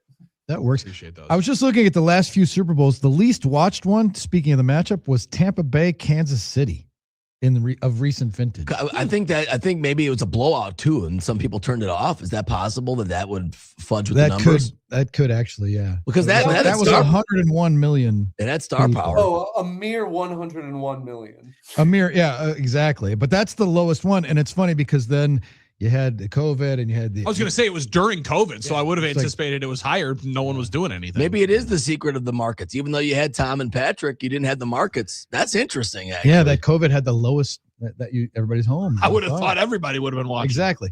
But then I'm looking at the numbers tick up every year when the NFL went woke and they had to end racism and all that stuff. And everybody's and woke, they're going to be out of business. And it got better. And it's gone up every year, of course. And then this year, Matt, obviously people are predisposed to hate on Bad Bunny and protest and hate watch, and I'm going to turn away. So we'll see if the numbers go down at halftime, if they can even measure that in that little window. A lot of people who just found out about Bad Bunny are very angry that Bad Bunny exists. And,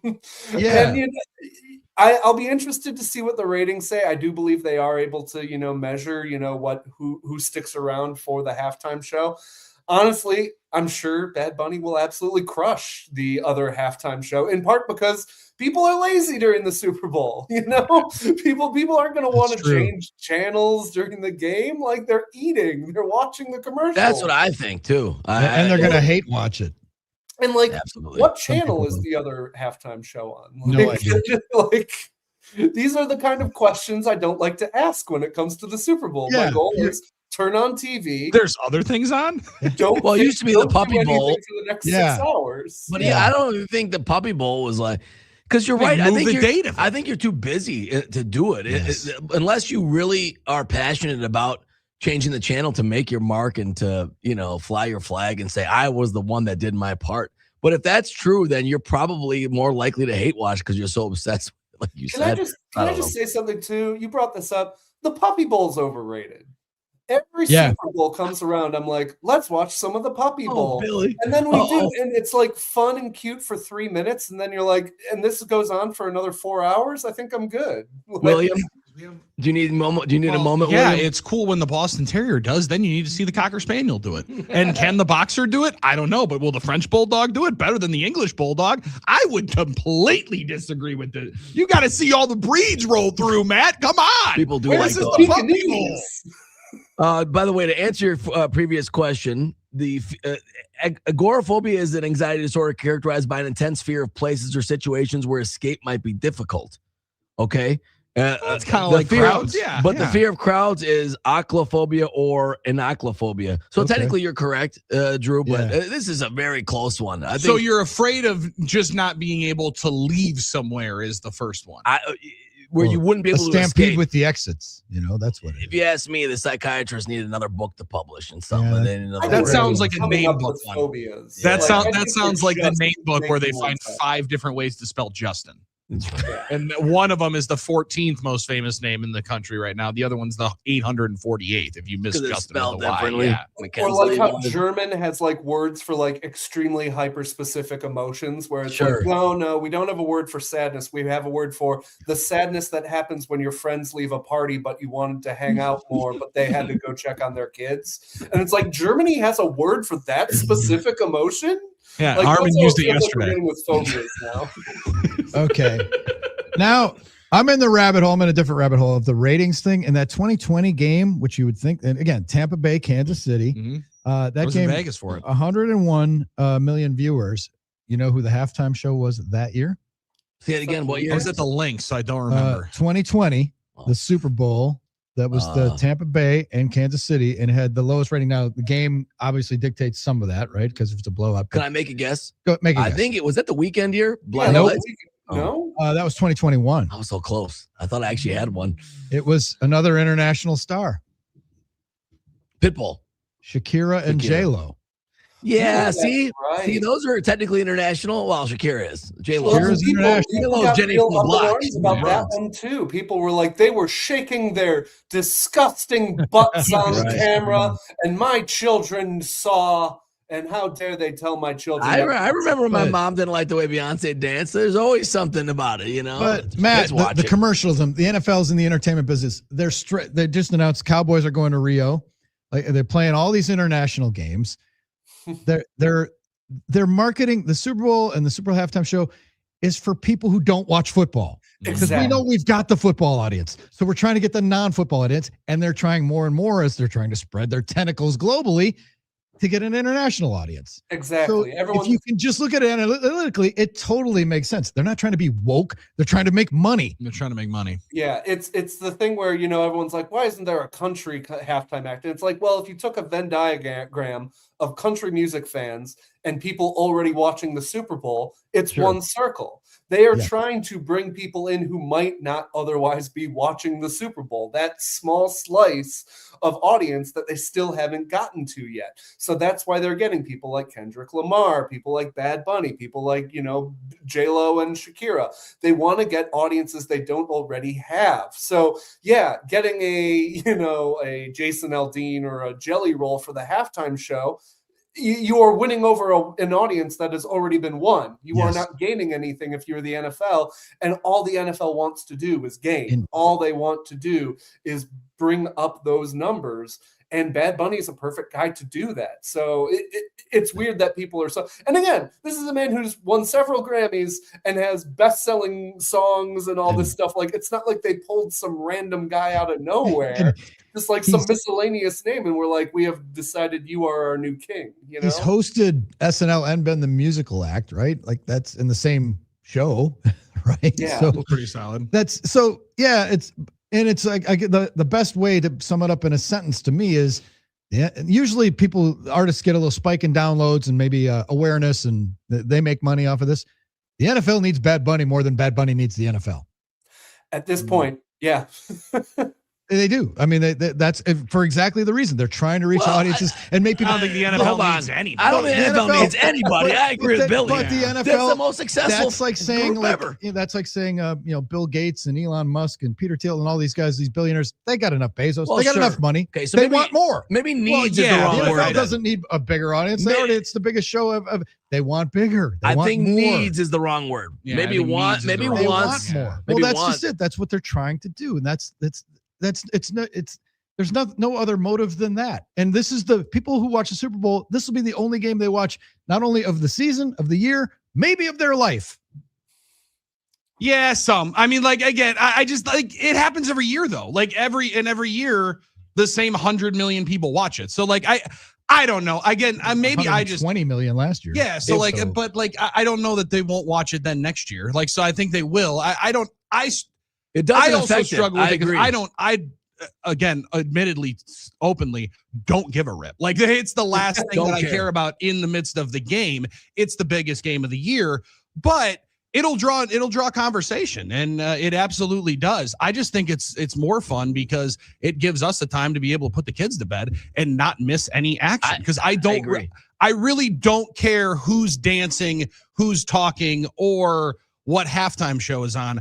I just care that I don't miss any of Drake May or Sam Darnold. Oh, the football, right. I would argue also that, I mean, no matter who you put up with, how many times did Up With People do the halftime show in the 70s and 80s? A handful. Right. If you put them there, the numbers would be good too. People want to watch football. Or marching bands. And it might help their ratings, and everyone's been arguing about it and all week and having a culture war about it all week because now everybody wants to have comments on it.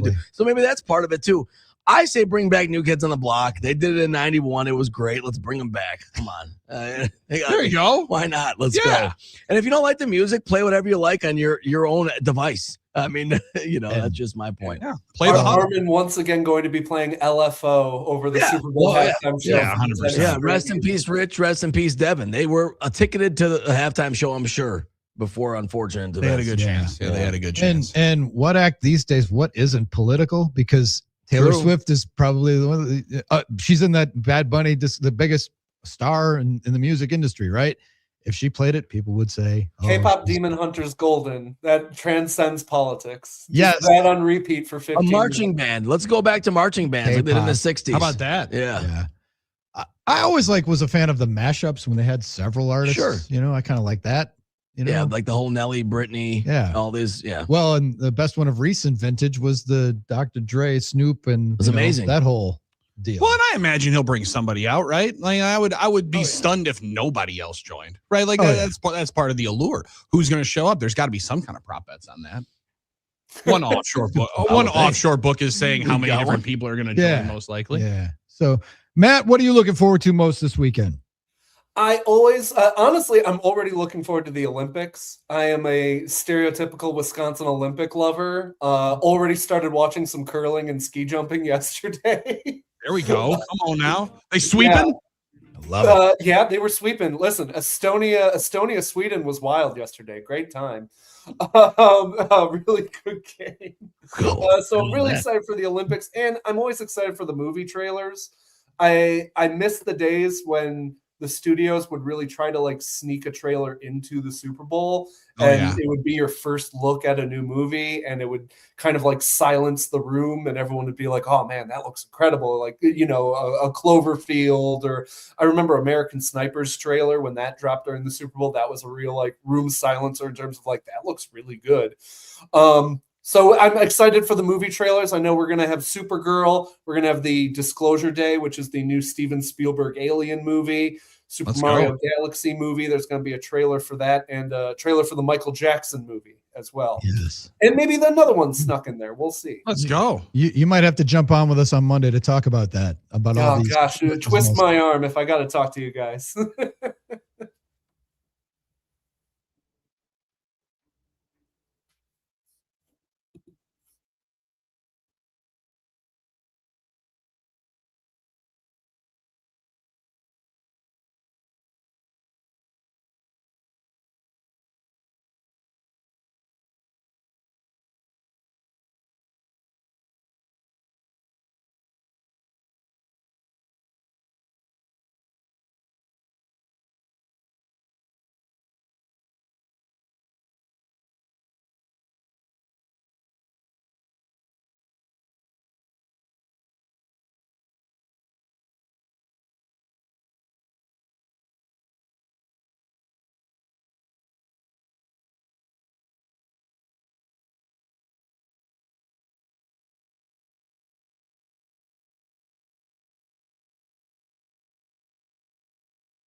caffeinated and ready to Highly. rock rivers and shake lakes. Yeah, the caffeine is hit now. Yeah, it's fully fired in now. Now we're rolling. Fired up. Drew, Billy, and Armin bringing it to you from headquarters. Here, our last hour of the week leading into the Super Bowl. Happy anniversary to everybody. 15 years ago today, Packers beat the Steelers in Super Bowl 45. I can still almost taste those bacon-wrapped shrimp that were at the party that we were having. They're just an absolute smorgasbord. We rolled into, my dad and I, Drew, down in Dallas, a country club event with a friend of his from high school. And it was one of those days where my dad's like, wow, this is what happened. This is what happened when he grew up. This is what happened when Johnny grew up. He got this house with all these friends and bacon wrapped shrimp, and they got a caterer for the Super Bowl party. Not a bad one to be able to stumble into. It worked out pretty well. That's pretty big time. Pretty big time. Folks getting ready. I wonder, there will be a run on the grocery stores for snacks. Oh, that's why I'm going stuff. today. Yeah, there always is. Yeah. You know, like people think that like Doritos are going to go bad if you don't get them on Sunday morning. I get it. There's provisions. other stuff. Yeah, but you gotta get your provisions though. You gotta get it ahead of time. You can't be an amateur and go Sunday morning or Sunday afternoon or Sunday. You know, amateur. Wow. Amateur. Yeah. And I'll tell you what, the real veterans go Monday to get all the discount bakery that they don't sell. All those extra cookie cakes at Pick and Save that say Super Bowl party and stuff. And you just mash on those on Monday and Tuesday because it was $2 for like a big old. That's what I'm talking about. See, some people think differently. All right. Have you ever thought that way, Drew? Some people think differently. Armin, you think differently than a lot of people, but that's why we love you. But that's why we love you. Right. We got to start thinking that way. 877-794-1973. Get you to the NicoletLaw.com talk and text. And if you're just joining us, starting your day out, we spent a lot of time talking about Giannis still being a buck for now. That's nice. And I think from what Eric Name reported, he's going to try to play. They're not going to bubble wrap him, send him to Greece. He's going to try to play. So we get to enjoy him in a Bucks uniform at least a little while longer. At least for a couple more home dates, Drew. And you know what? Maybe the Bucks will actually have like half of the arena full then. Like because the last two home dates on Tuesday and Wednesday, the weather was not sub-zero, but the crowd seemed a little bit lukewarm. Midweek back to back. Oh yeah. We're a weekend city though. We really are. That's fair. But this is your chance to go out. Good point. Tonight, different deal. Different deal. Yeah. But we'll see. If you've been complaining and upset about the way ticket prices have gone, this is your chance. You know? That's right. To see an NBA game. Is right. We have we got to give away some tickets before we get out today. Indeed. We have 2 pair of tickets to give away. The Tim McGraw Show, that's coming up. It's the Pawn Shop Guitar Tour, August 22nd, Alpine Valley Music Theater. He's playing with Winchester 49 and Timothy Wayne. This is going to be a great night of music. Tim McGraw.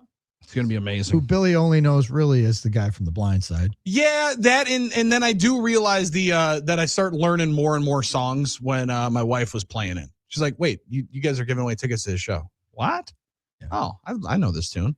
We're giving these away. And we're going to be joined by Matt LePay in just a little while. In terms of the game, and Billy, you talked about it. We talked about the halftime show. Some people are already predisposed to hate it. It'll be what people are talking about on social. The national pastime isn't betting on football. It's bitching and moaning about everything in general. People are going to bitch. Prepare for it. Or like Billy, you just put your kid to bed or go get some snacks. Yeah, right. Or as Armin said, Focus on what affects you. Yeah, re-slice the summer sausage. That's right. And try to figure out who's going to take the halftime better and who's going to come out of the halftime better, right? Like, I mean, that's one of the biggest parts of a Super Bowl and who ends up winning it. Much like Tom Brady, I don't have a dog in this fight, although I find myself leaning toward Seattle. Not because I have anything against Vrabel or Drake May or even the Patriots, because it's a different Patriots than the old Patriots with Belichick and Brady. But I think I'm predisposed to stand opposed to wherever Mattress Mac is. And Mattress Mac is putting his money on New England. I kind of want Mattress Mac to lose his $2 million bet. Yeah, now he put it down there. And the question is, will he have wheelbarrows to the private jet this time? That's true. Now, listen, the funny thing is, Drew, like into the gambling space when this continues to get bigger, Mattress Mac is one of the old guys, one of the OGs of the post. I'm going to post the big bet that he walked. So, the guy like Sean, whatever his name is out in Vegas, Sean Perry yes. can run and act like he's cool and drop off the bricks of cash just to have them reload it into his bank account right after he takes a video of it. So Mattress Mac is stoke the flames of a lot of folks that have changed that industry. No doubt about it. Who's lost more cash over the years on big events, Mattress Mac or Floyd Mayweather? Probably Floyd, because he's also Floyd's won the money back in his event appearance fee. Yeah, but Mattress Mac does it with his business, with insurance and all that stuff. Doesn't he have like something going with that where he's going to give away? That's the thing. He's got a business. Well, he's done that. No, the business side of it is always more with the Astros. Like, so he won, I want to say $10 million when the Astros won the World Series in 2019. Or 2017, that would have been right. They lost in 2019. Yeah, I think that's right. One of those. No, or did they lose in 2021? One of those two. So whatever that ended up transpiring, he won all of that money. But Armin, so the insurance thing was like, if you bought a certain mattress for 8 months, or you bought a piece of furniture at his store, you then got that money back. Yeah. So you got your stuff for free. That's right. And that's how he ended up winning it. He's lost a lot more than he has before. But Drew, I think the other one is, if you like cheering against Mattress Mac, there's a couple other good ones for you to start betting against. Drake is one of the absolute greatest jinxes in sports wagering, because he'll drop $1 million bet on somebody, and I want to say that team's chance of winning the game goes to about 12 to 14%. And this cat named Book It Trent. Online. That's another one, yeah. Trent he's a great content creator. They're all influencers. He fires up a lot of good content. Trent loses a lot. Now he is very, very outward on saying there's no way this team loses, bar none.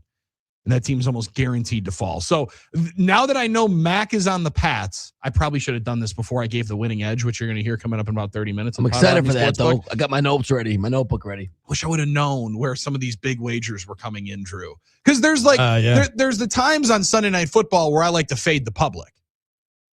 Yeah. Now it's almost more fade whatever influencer wager comes in and cheer with everybody else on the couch. And the problem is, you don't know if those guys are actually making those bets or they're just doing this for content and things like that.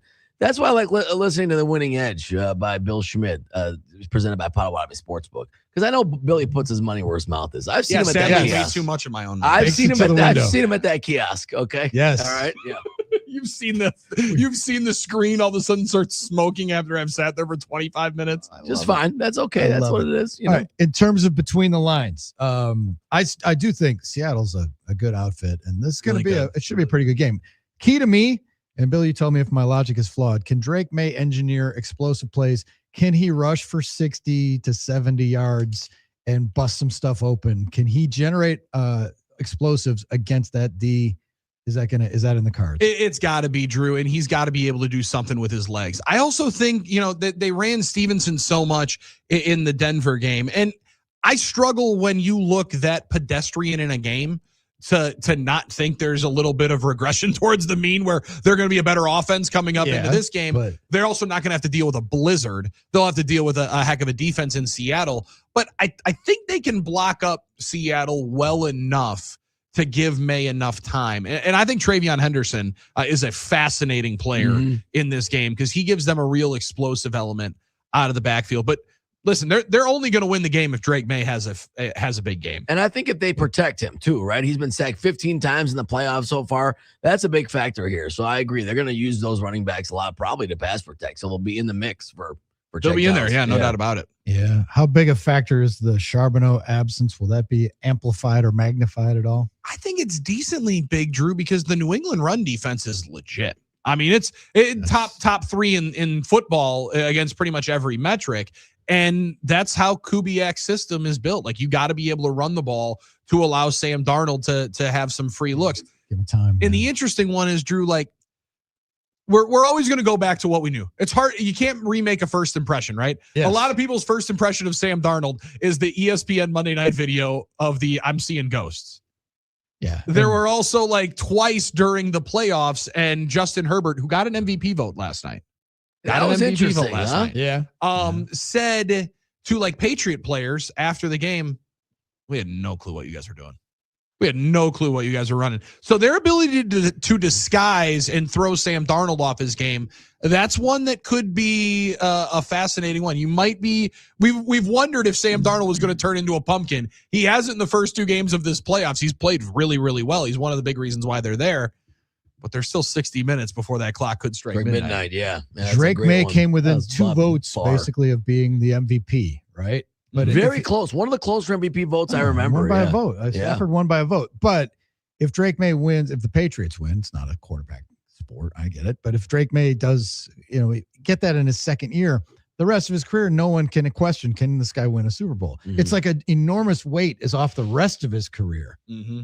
Right. So you it's become like, a made man. Yeah. Yeah. In some ways, because you don't have to sweat that now until you lose in the playoffs. The next 5. I was going to say we can refer him to Favre, Brett, and Rodgers, Aaron, guys who win. Even a couple years older than Drake May win their, and then they're one and dones. And that's a lot of one and dones in the history. That's when people start with the arguments. Well, if you took out those years that they won, what did they actually do? One of the worst arguments in sports. If you took out the ones that worked, I hate those arguments. But what about that's the Eli Manning argument? It is. Yeah, that's a great Eli point. Manning won the 2 Super Bowls. He had a 2-time Super Bowl champion and MVP. And outside of the 2 years that he won those, he never won a playoff game. Mm-hmm. And if that's what we're looking at, that makes his career a little harder to consider. It does. Well, guys. And I mean, we're celebrating the 15-year anniversary of the Packers getting home in 45. But if you take that one out, sure, Aaron's got got 4 MVPs in the regular season. Yeah. And he's a Hall of Famer. However, he becomes the greatest to never do it. Yep. He becomes the most accomplished player. Check the box. In damn near any sport to not do it. So and you're right, Armin, you can't do it, but it is one to show how important the getting it done when you can and thinking that you're going to be back. Listen, people love Rabel. People love Josh McDaniels. He, blew up somebody's bathroom on a head coaching interview, so he's probably never getting another one, and blew up 2 organizations, so he's probably not going to get another one for that reason as well. But you might have a foundation there in New England where you can think, sweet, incubator, amazing quarterback, great coaching staff, great organization. Well, they've been to 12. They're probably going to go to 15. They'll be at 16 in the next decade. Very quickly could become Dan Marino because there's another guy in that division that has something to say about it. Yeah. And he's still waiting to go. In all of the conversations of legacies, I think one of the most fascinating is for 2 guys that are not a part of this game. Josh Allen and Lamar Jackson. Yep. Where Sam Darnold can win a Super Bowl and be the guy in the first in that class to win one, while both of those guys have MVP Sam awards. Darnold, if the Seahawks win, Sam Darnold's always going to get the Trent Dilfer treatment. Probably. Yeah, he'll be in that conversation. Unless he continues to do this. Guys that just were right place, right time. Yeah, but I'm old enough to remember when he couldn't win a primetime game. And now he's going to win he could win the game. But these have been 2 really good years in a row. I mean, he took away all the flash and the pan talk this year, I think. You have to give Darnold, it's harder and harder not to give Darnold credit, and I agree. Billy was on it early, and you're going to give it to him. So the Dilfer thing, the Johnson thing, I get it. There were guys, Jeff Hostetler Mark Rippon won Super Bowls. You can win without a great quarterback. It doesn't happen often, but it can happen. And it's not a prerequisite to have one, but Sam Darnold's been playing like one. So it's hard for me to put him in that category. Well, I just had to bite my tongue because one of the ways to be able to win some tickets to see Tim McGraw in August is a trivia question that kind of relates to Sam Darnold. Oh, let's do it. We got to lay it out there. Let's do it now. Do we want to fire it up? Let's do it right now. All right, we got a chance to win. 877-794-1973. Tim McGraw coming up August 22nd at Alpine Valley Music Theater, the Pawn Shop Guitar Tour, which is featuring Winchester 49. Timothy Wayne, what's the question, Billy? So Sam Darnold is on his 5th team. There's one quarterback that played in a Super Bowl that played on more teams. One quarterback that played in a Super Bowl, started in a Super Bowl that played on more teams. Name that quarterback. That played on more teams. A brain buster. More teams than Sam Darnold. He played on 6. I got an idea. He played on 6.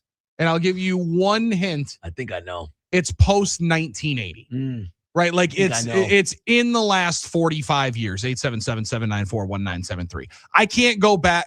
As much as I'd love to dunk on and have more Bob Greasy trivia, I would like to be able to fire in some Hank Schramm opportunities. We're going to go pre-80 or this is post 1980. All right. So it's happened within the last 40 years. But a quarterback to start a Super Bowl playing on more teams than Sam Darnold, there's been one. All right. 77794. Make your pick. Claim your tickets today. We'll have another pair later in the program. But make your pick. Claim your tickets right now. 877-794. The right time to go to the game or to the show, man. August 22nd, Absolutely. right at the end of summer, to be able to have that much banked time of knowledge and knowing that you have that on the horizon. And then you're going into Labor Day and you're bringing the energy to the show, to the dying days of summer. Yes. You're like, I'm just coming off the absolute heater. I don't know what you guys are talking about. I'm bringing the energy to the dying days of summer. Like, that's enough of the veiled reference. Now, Drew, can I ask you how many, as the tour is Pawn Shop Guitar Tour 2026, what kind of numbers do you think you'd get on Pawn Stars if old boy walked up to the guy at the desk and said, I have a Tim McGraw guitar? I can't imagine that would be one of those where he said, I'd give you $20. If it's a classic Martin or something, or if you have pictures of him playing it on stage, Gotta call my guitar guy. Write your own ticket. There's nothing I love more than going to pawn shops and looking at guitars. 100%. You got to see some sweet stuff in there. All the time. I go to resale shops. My dream is to go to some like estate sale or something, and somebody, Grandpa had this under the bed, and it's a 56 Telecaster or something. The thing is, you got a chance. Like those, I feel like guitars and sports like memorabilia. Yes, are a couple of the things where randomly she's like, I don't know who this Nitschke guy is. but in number 66, I thought it was just a made up number. Or what's this? Canideo? Number 3. It said it's a Packer jersey, but they're blue. I don't think they ever wore blue. That one might be worth something. Love it. 877-794-1973. First contestant for the first pair of 2 Tim McGraw tickets we're giving away for the Alpine Valley Show is Todd and Madison. Todd, welcome to the Huddle.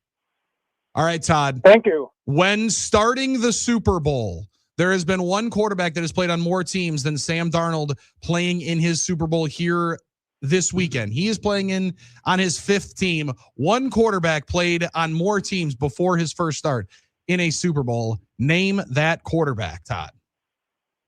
How about Trent Dilfer? Trent Dilfer is not it. Correct. Not it. Close on the timing. Close on the era. It is not Trent Dilfer. All right. How about Tom in Greenfield waking up early with us? Tom, welcome to the Huddle. Morning. Hi, Tom. Is this my neighbor, Tom? No. Is it? No. Okay. No, I think there's probably a lot of Toms in Greenfield. Right, but he might have been him. Could have been him. Okay. Could have been him. Tom, I hope you're the guy that has this answer. When starting the Super Bowl, there's one quarterback that started and played more teams than Sam Darnold when starting his first Super Bowl. Name that quarterback. Oh man, how about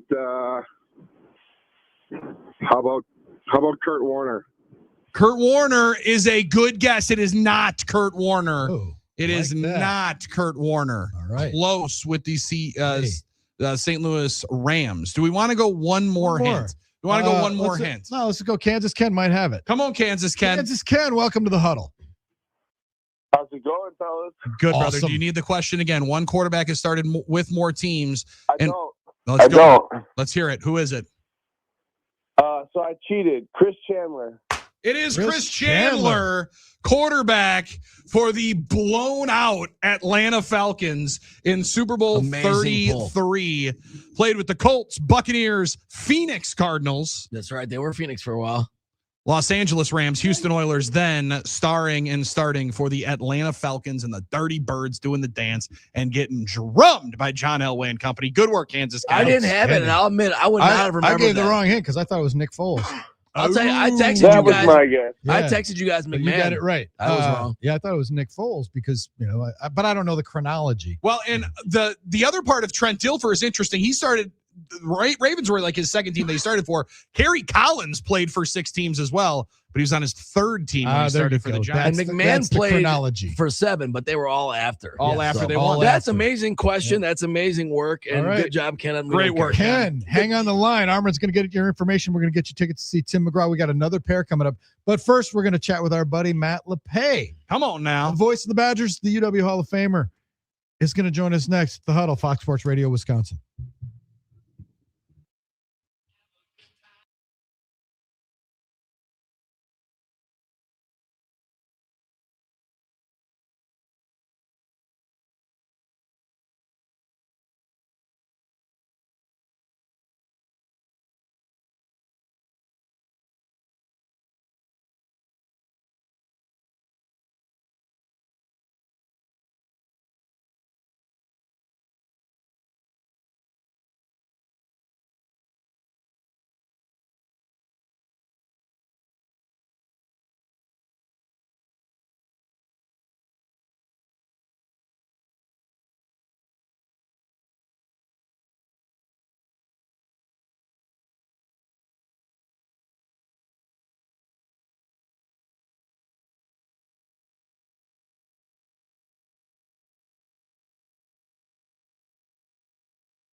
Hey, I'm liking the classic hits vibe. come on now. Let's go. The Huddle, Drew, Billy, and Armin. We welcome to the program our pal, the voice of the Badgers, Matt LePay. Good morning, Matt. Morning, boys. Just thought I'd be the rocking the theme of the day here with the Bucks hoodie.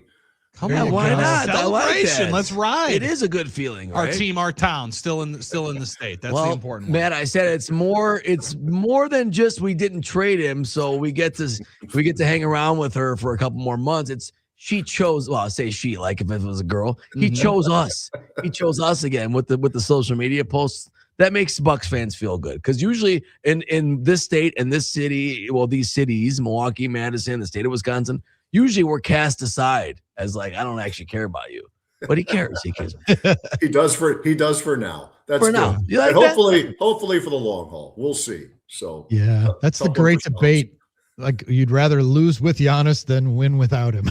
Well, that's the thing. It'll be an interesting one to have. I was sad about Nigel though. We couldn't keep him on the roster. Like, come on, dude. It's ridiculous. He gets the Sam Sam Decker Decker treatment for an absolutely ridiculous end. Come on. What are we doing? That's on Shams too, because I think he was the first one I saw with it. So yeah, old Nigel, he's played. I had to look this up because I haven't really followed Suns basketball a whole lot, but he's played about half the games, 27-ish. Not a ton of time. So I'll be curious to see where he ends up landing. I mean, I give him a lot of credit because he could have stayed overseas, made money, but it was really important for him, it seemed, to get into the NBA. He did, made the team. I know the statistics are really light, but he's just been banging away, was a star overseas. So we'll see what the next chapter for him is going to be. An MVP overseas, if I'm not mistaken. Yeah, right? he won the EuroLeague, and then they won the championship. It seemed very personal for him. If everyone remembers that 2-minute long kind of speech he gave when they won, the clip on Twitter about how he had always been counted out, how he had to fight for everything. And I think making the NBA and getting a guaranteed deal, which is what he got, not just like a 2-way or like a 10-day, was very personal for him to accomplish that goal and then try and build from there. So I would imagine that's the way he's approaching this. It's like, I did it. I'm going to approach it that way again, keep working and try and overcome that adversity. If we're talking, go ahead, man. No, go ahead, man. That's been his theme, really, because he grew up in the Toledo, Ohio area, was not recruited by Ohio State until very, very late in the process. Wisconsin was in on him, and he chose Wisconsin. So he's always played with that chip, and we've seen that. I mean, guys, we've been around sports long enough. That's a theme, us against the world. Well, Nigel, it is. You're right, Armin. It's been personal for him forever and ever, and he ended up being a standout player here. He could do a little bit of everything, but yeah, I think being doubted is something with him. Like many, it's been fuel to his career. So I would think there's a little more gas in him right now, and see what the next stop's going to be. I was going to say, if you want to see a former Badger, you can go to Fiserv Forum tonight. Micah Potter playing with the Pacers. How about that one? Yes. Getting some minutes with the Pacers. People forget about that. Yeah. He's in the league. How about that? And when he transferred, that was back in the day. You had to wait a while. They kept trying to appeal, and it just nope. He had to wait. He ended up being a pretty good player here. He could shoot it, and I would imagine that's a big part of him, in the league.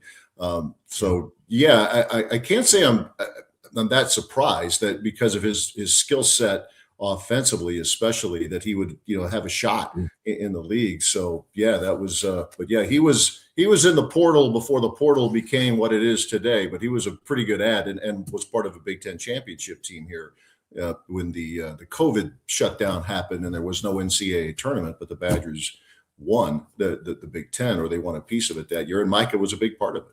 I'm excited for when my boys are old enough to be, like cognizant Badger fans, outside of when, Carson sees the W on TV, he goes, Badgers play. Yes, that's it, buddy. Let's go. But when I'm telling him about the wistful days when you had to sit out for a transfer rule, or you had 5 years to play 4 seasons, right? Like all of these things are strange, Matt. However, does it seem like we're closing in on the time where we're going to be able to stop guys that played in the NBA and played the G League from playing college basketball? After Greg Sankey, it seemed like kind of came out against it just seems we're in such a spot where teams are just saying, hey, if they're going to do it, we're going to try. And if anybody's not going to slow us down, try to get in front of this train because it's a runaway at the moment. Yeah, I don't know how close we are, Billy. I think people, programs are going to keep trying this because it's the old line, don't lose. Yeah. You can be guilty of almost anything, but don't lose. Don't lose. And if you think somebody can help you and you're going to keep pushing it, and when in doubt, take it to court.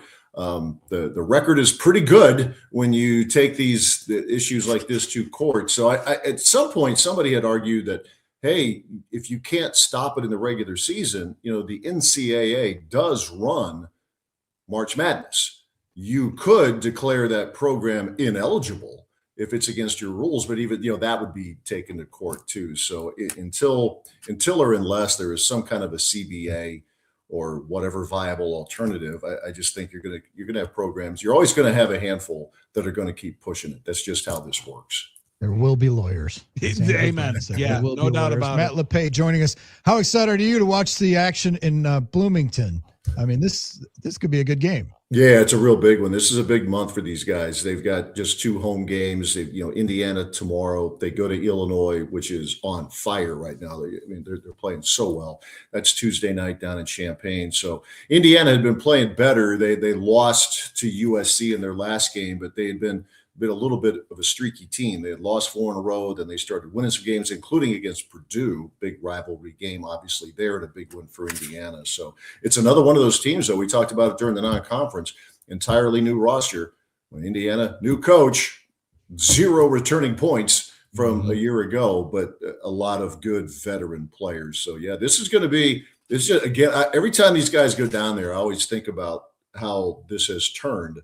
When I first started doing this back in the late 80s, Wisconsin was in the midst of a 31-game losing streak in the series to Indiana between 1980 and early 1997. And now that's crazy. It's almost a 180. Wisconsin's won 26 of the last 31. So, I mean, this, I started, it was the heyday of Bob Knight. They were winning, coming off national championships and so on and so forth. Yeah. And now, I mean, how Wisconsin basketball has grown to be a consistently good team, and Indiana has been a little bit more up and down, or a lot more up and down. Well, now they're a football school. I mean, that's it's tough when all of a sudden they're going to be playing an 11 a.m. game at the barn or a noon start there, where energy's always going to be excited at Assembly Hall. I know it's one of Butchie's favorite places in all of college hoops to play and to see a game and call one, but I wonder if it's going to feel different, Matt, now that everybody's still fat and jolly after their title in Miami less than a month ago. I doubt it. Basketball is such an important sport down there. When they played Purdue, and that's probably a tough comparison because anytime, Armin, you would know this, anytime Indiana and Purdue play, that's a happening, and it still is, and it was a great atmosphere. So, I mean, where you judge programs like that and fan bases, even in years where they weren't very good, the atmosphere was pretty good to outstanding. Now, not all the seats were occupied every time these guys were down there, but I would suspect tomorrow it'll be, it is an early game, but it's basketball down there it is a religion, to use a cliche. And by the way, Butchie, as a public service, will not be in attendance tomorrow, so they won't have to relive his bank shot from 2008. He has a TV assignment. I have Charlie Wills, who actually stirs up bad memories for Indiana fans too. He's an Indiana native, and he had a big game when Wisconsin won in Bloomington. It was like in 2002, the first time they had won since 1977. So Charlie was a part of a streak-busting win for Wisconsin in Bloomington as well. So they've had a few moments down there. Charlie finally gets his moment. It's always Butch with the bank shot. No, it's Charlie's moment. Let's bring up another one. I love it. Well, I'm just wondering, will Greg Gard have a student, a manager perhaps, or maybe a couple guarding the fire alarms at Assembly Hall?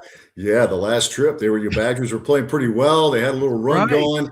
And then we had a fire, they said, an inferno, not really, but oh my God. The game was delayed. They're evacuating. I mean, we first, we couldn't even hear the alarm because we had the headsets on and all of that. And then played stopped. And then officials are going over the scores table. Fans are leaving. And Butch and I are looking at each other. Should we go? Are we okay? They don't really care about I'm looking down to my left where Don Fisher, the longtime voice of IU, said, well, he's still here. Exactly. Don's here. It must we're be going okay. down with the ship. I would have stayed too. Right. Yeah. He's the gold standard. I'm looking to him. Yeah. I mean, you don't get in the Broadcasting Hall of Fame by leaving the mic. All right. Oh, During the absolutely. fire. I'm sorry. Okay. I forget the fire marshals. It's like, hey, Don, what do you think? He goes, we're good. So, yeah. So, okay. So, and that's what Butchie said. We're good. Yeah. I know where the fire's at. That's where the fire's at. Just take the unit with you. That's why you have a battery. Take the unit with you and drive and walk around with it. Wasn't that like a 25-minute delay? I remember they had to do warm-ups. It was crazy. Yeah, it was a while. It seemed like an hour, but yeah, we were filling time, story time with Butchie and all of that. And then as it turned out, the delay helped Indiana, and Indiana ended up winning that. Yeah, a couple years ago.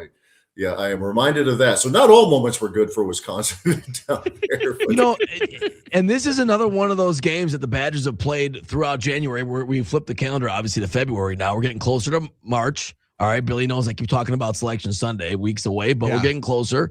Still on that kind of 9. Another team that is kind of in the same economy as the Badgers, and they've had a lot of those recently, obviously, with the USC game, Ohio State. And teams kind of in their kind of neighborhood that are kind of in that 9-10 line, the 30 to 40 Ken Palm, that are trying to keep and fight for their position in the tournament. And Indiana is another one here that you want to make sure you get to try and keep that momentum going for your tournament position. Yeah, that's why, in addition to the obvious of beating your in-state rival, that was a big check mark for Indiana to beat Purdue last week. They needed one of those kind of wins, much like Wisconsin going to Michigan last month and winning in Ann Arbor. So yes, you've got teams that Wisconsin, as we sit here right now, would appear to be in a better position than Indiana, but it's huge, and they've got a stretch of these games coming up that can be big-time resume builders with Indiana. Obviously, Illinois, Michigan State comes here to Madison a week from tonight, and so on and so forth. So you've got a lot of big-time opponents, either at the top tier or, as Armin, as you said, like an Indiana team that's trying to move up a little higher into that second grouping of Big Ten teams, and it's one of those bubble teams as we sit here right now. So it's a very, very important game for both. Well, how much does the schedule also factor in here, Matt, when you realize how much of these are going to be on the road, right? And the brother-in-law told my wife and mother-in-law, well, I got some stuff to do, so if you guys want to see me, you might have to come down to Madison. They're like, sweet, we'll go to a Badger game. Well, there's 3 home games left. You better get on it pretty quickly. Yeah. The schedule really flips here where you got to take every victory you can, and whenever you don't see a number next to it, there's a lot of teams that have a top number next to it in the Big Ten. That's adding even more importance to even that West Coast run they got coming up here in a couple of weeks. Yeah, without a doubt. I mean, I think part of what the committee looks at is who did you beat, where did you beat them? The net rankings, Greg Gard has said it many times, including yesterday, it's a sorting tool. So when you get in, it maybe can affect what seed line that you're on. And the more of those road games that you can get against the better teams, and obviously the better your resume looks, and maybe you can move up your seed lines accordingly. So they have historically traveled pretty well under Greg Gard, certainly under Bo Ryan, as well as anybody in the Big Ten. It'll be interesting though, because Wisconsin's going to be playing a couple teams here in the next few days that shoot threes more often than the Badgers do. Wisconsin, more than half of their shots are from the 3-point line. Indiana, even more than that. Illinois, more than anybody in the Big Ten. So who gets hot? Who's gonna go on a heater from the 3-point line? Indiana is a little undersized, so that's maybe part of the reason. But they've got guys who can fill it. This dude Lamar Wilkerson's coming off a 33-point game. They lost to USC, but he was a scoring machine. He's one of the transfers from Sam Houston. It's a team full of transfers, so much like we talked about with the Badgers, it makes some sense that it takes a little longer maybe to gel. But this team, just taking a look at them here in recent days, they don't lack talent. So when they're right, much like we say about the Badgers, when they're right, they can run up and down with anybody. I need to see the Badgers lock down on defense when the shots aren't falling, when the threes aren't falling, when you're clanking. Because isn't Assembly Hall known for having some tight rims? Well, they used to be the old line. They had the national championship banners and behind one of the baselines, and then that's where you're going, the visiting team in the second half, and then all of a sudden those banners start to wave. Like somebody open the doors, any kind of advantage, competitive edge you can get. I think generally teams lost there because Knight had really good players, and you weren't going to beat them at your place or their place, but yeah, any little edge. So I'll look for the banners tomorrow, see if they're swaying in the second half. That'll be good. All right. Speaking of banners, Matt, Super Bowl Sunday. What's on your snack menu? What are the top 3 you got to have within arm's reach? Yeah, we the wife is going to be out there tomorrow because you can't go day of, right? You got to go. Yeah. You got to go the day before. So Armin called you an amateur if you went on Sunday. By the way, come on. right. You got to get it ahead of time. Amateur. Like living for New Year's Eve, right? Yeah, that's your big night. Yeah, we do the you got to do the wings. We'll probably have some chicken wings going. We'll probably fake hustle and have like a veggie dip or something like that. She'll enjoy that a lot. But yeah, the wings would be at the top, and I'm trying to think what else. Like if you have good wings, you don't really need something else greasy, probably. Just go off the diet, whatever diet we. Something in the chip and dip catery. That's why they make it so easy with Velveeta and Rotel. Right when you walk in the store, it's like here it is, boom, queso. Yeah, in and out. They do make it idiot proof. No, my wife is laughing at me because I have all the dry rubs that I'm ready to fire up with the wings. She goes, you aren't Buffalo Wild Wings, right? I'm like, yeah, I'm even better. I'm Wingstop. Let's go. Just wait. just wait till the smoker gets fired up on Sunday. It's gonna be game over. Should not be questioning your barbecue grilling skills. I believe in your ability to drop some meat on that grill and make it happen. Drop some meat. Atta baby. Hey Matt, safe travels to Bloomington. We'll catch up with you next week. Big week for the Badgers coming up. All right, guys, take care. Have a good one. Hey, buddy. Matt LePay, voice of the Badgers. All right, we have another pair of Tim McGraw tickets. Yeah. Let's do a caller number. Let's make it easy. Let's do caller number 5. I like that. Caller number 5. Somebody's 877-794-1973. That trivia question was hard. We had a couple of people tough, dude. disappointed. I felt bad. Yeah. Now's your chance for redemption. The Pawn Shop Guitar Tour hits Alpine Valley August 22nd. 2 tickets, our last 2 to see Tim McGraw, Winchester 49, and Timothy Wayne. Caller number 5 right now, 877-794-1973. Closing ceremonies already. It's the Huddle, Fox Sports Radio, Wisconsin.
Drew, Billy, and Armin, the huddle. We just got rolling, and now it's time to slide down the back of the dinosaur and punch the clock and be ready for Super Bowl weekend. Armin's going to go right from here to the grocery store because he's not an amateur. Not an amateur. Right. You better believe it. Are you kidding me? I'll be there getting what I need to get. You guys can come in at the end. So. Armin, who won the tickets to Tim McGraw? Congrats to Jess in Menominee Falls. We'll be going to Outline Valley. Yeah. All right. Hey, Dan in West Bend hit us on the talk and text. I'm still waiting on my invite to Armin's Super Bowl party, to which I replied, try the chili. Yeah, try the chili. Hey, you're going to make fun of my 4th place chili until you have a bowl. All right. Then you're going to be fed. All right. You're right. And then you'll have eaten something. That's right. Thank you very much. That's absolutely right. Super Bowl. You guys hosting any Super Bowl parties? We're going to have our parents over and my sister and everything, and my brother and my nieces, but that's about it. I'm on the couch and I might be watching the 4th quarter from the rack. Yeah, that'll be the tough part. No, I think the Super Bowl party will just be the family. Now, does that bode for like Mike Francesa when he said, if you watch this game by yourself, you're a loser? I don't think you're a loser if you watch by yourself. You're a loser. But I like that he has a strong take on it. You watch the ball drop by yourself, you're a loser. That's pretty good. Interesting one. No, the horses from Schenectady. What's he talking about? Huh? What's he talking about? We'll just have the kids, awake most likely because one won't go to bed, the other one will go to bed, the other one will probably be tackling us through the first half, and then, like Drew said, I'm going to be battling the eyelids for the 4th quarter. I already know. And that's one of the reasons why probably the 4th quarter I'll spend standing up, not because my investments will be that close, but just because I'll be trying to stay awake. Like that is kind of the cheat code for me of keeping myself awake for something I know I need to be able to. That's a classic. If any, what is the key injury going into this game? We mentioned Charbonneau's out. What's the key injury question? Nicky Manwari, who last night was top 5 in Rookie of the Year defensively, balloting. He sprained his ankle in practice a couple of days ago. He's going to play. He'll be fine, though. He'll be ready to roll. Injury update brought to you by Orthopedic Associates of Wisconsin, orthowisconsin.com. They provided me with my new hip. Check them out, orthowisconsin.com. Clinic opening in Johnson Creek soon. World-class care right here at home, orthowisconsin.com. Orthopedic Associates of Wisconsin. There is a difference. And we can't let that wake and bake story pass. Yeah, because guys, we had our friend Marcus in Iowa, who's a great texter. I love texting back and forth with, even though I might not love a lot of Iowa, I love Marcus. He's awesome. Yeah. Love his back and forth. I also love one of his MVP bets. But he had said, we've seen the Pro Bowl go from legit to nothing, but NFL honors has gone from nothing to legit, and the ESPYs are garbage. Well, Marcus, I agree to a point. However, this can't be how we're introducing winners at NFL honors if it's going to be legit. Take a listen. 2025 AP Coach of the Year is Mike Verbal. Mike Verbal? Come on, Mike man. Gerbil? Just if you think you might be in this situation, we can't play Drewskis because my man then would have got us an FCC violation for how he tried to pronounce Jackson Smith and Jigba's name. Now I'll give him. I think 85% of people that are going to watch the Super Bowl, Drew, this week will probably mispronounce JSN's name. That's true. But if we're going to host the show, Drew, we can tell the people that are going. Can we tell the folks that are announcing it who the winner is? Give me a card that has the phonetic pronunciation on it. That's the Wake and Bake story of the day, presented by HappyPlaceHemp.com. Use the code HUDDLE for 25% off and free shipping on all their products. Dry January is over, but you still can enjoy the Drift Seltzer. I mean, I think even with a Drift gummy, Drew, I would have been able to figure out how to have Siri or the Microsoft Surface version announce it correctly. You do that? Like, especially if it's a prompter or if you just have it phonetic. You're standing backstage. Yeah. You probably stood right back there with them. That's true. Variable. Variable. Jackson, say Smith, it on the card. and Jigba. Yeah. Easy enough. Yeah. Drewski. Who was that did that one? I should know. Very, very prominent movie star, I bet. No big deal. Or singer. Hey, we're going to fire it up Monday. We'll talk about the game. We'll talk about the commercials, and we'll talk about the fact that Giannis hasn't been traded because it's worked for us this week. Have a spectacular Friday. We'll see you Monday at 5. Peace.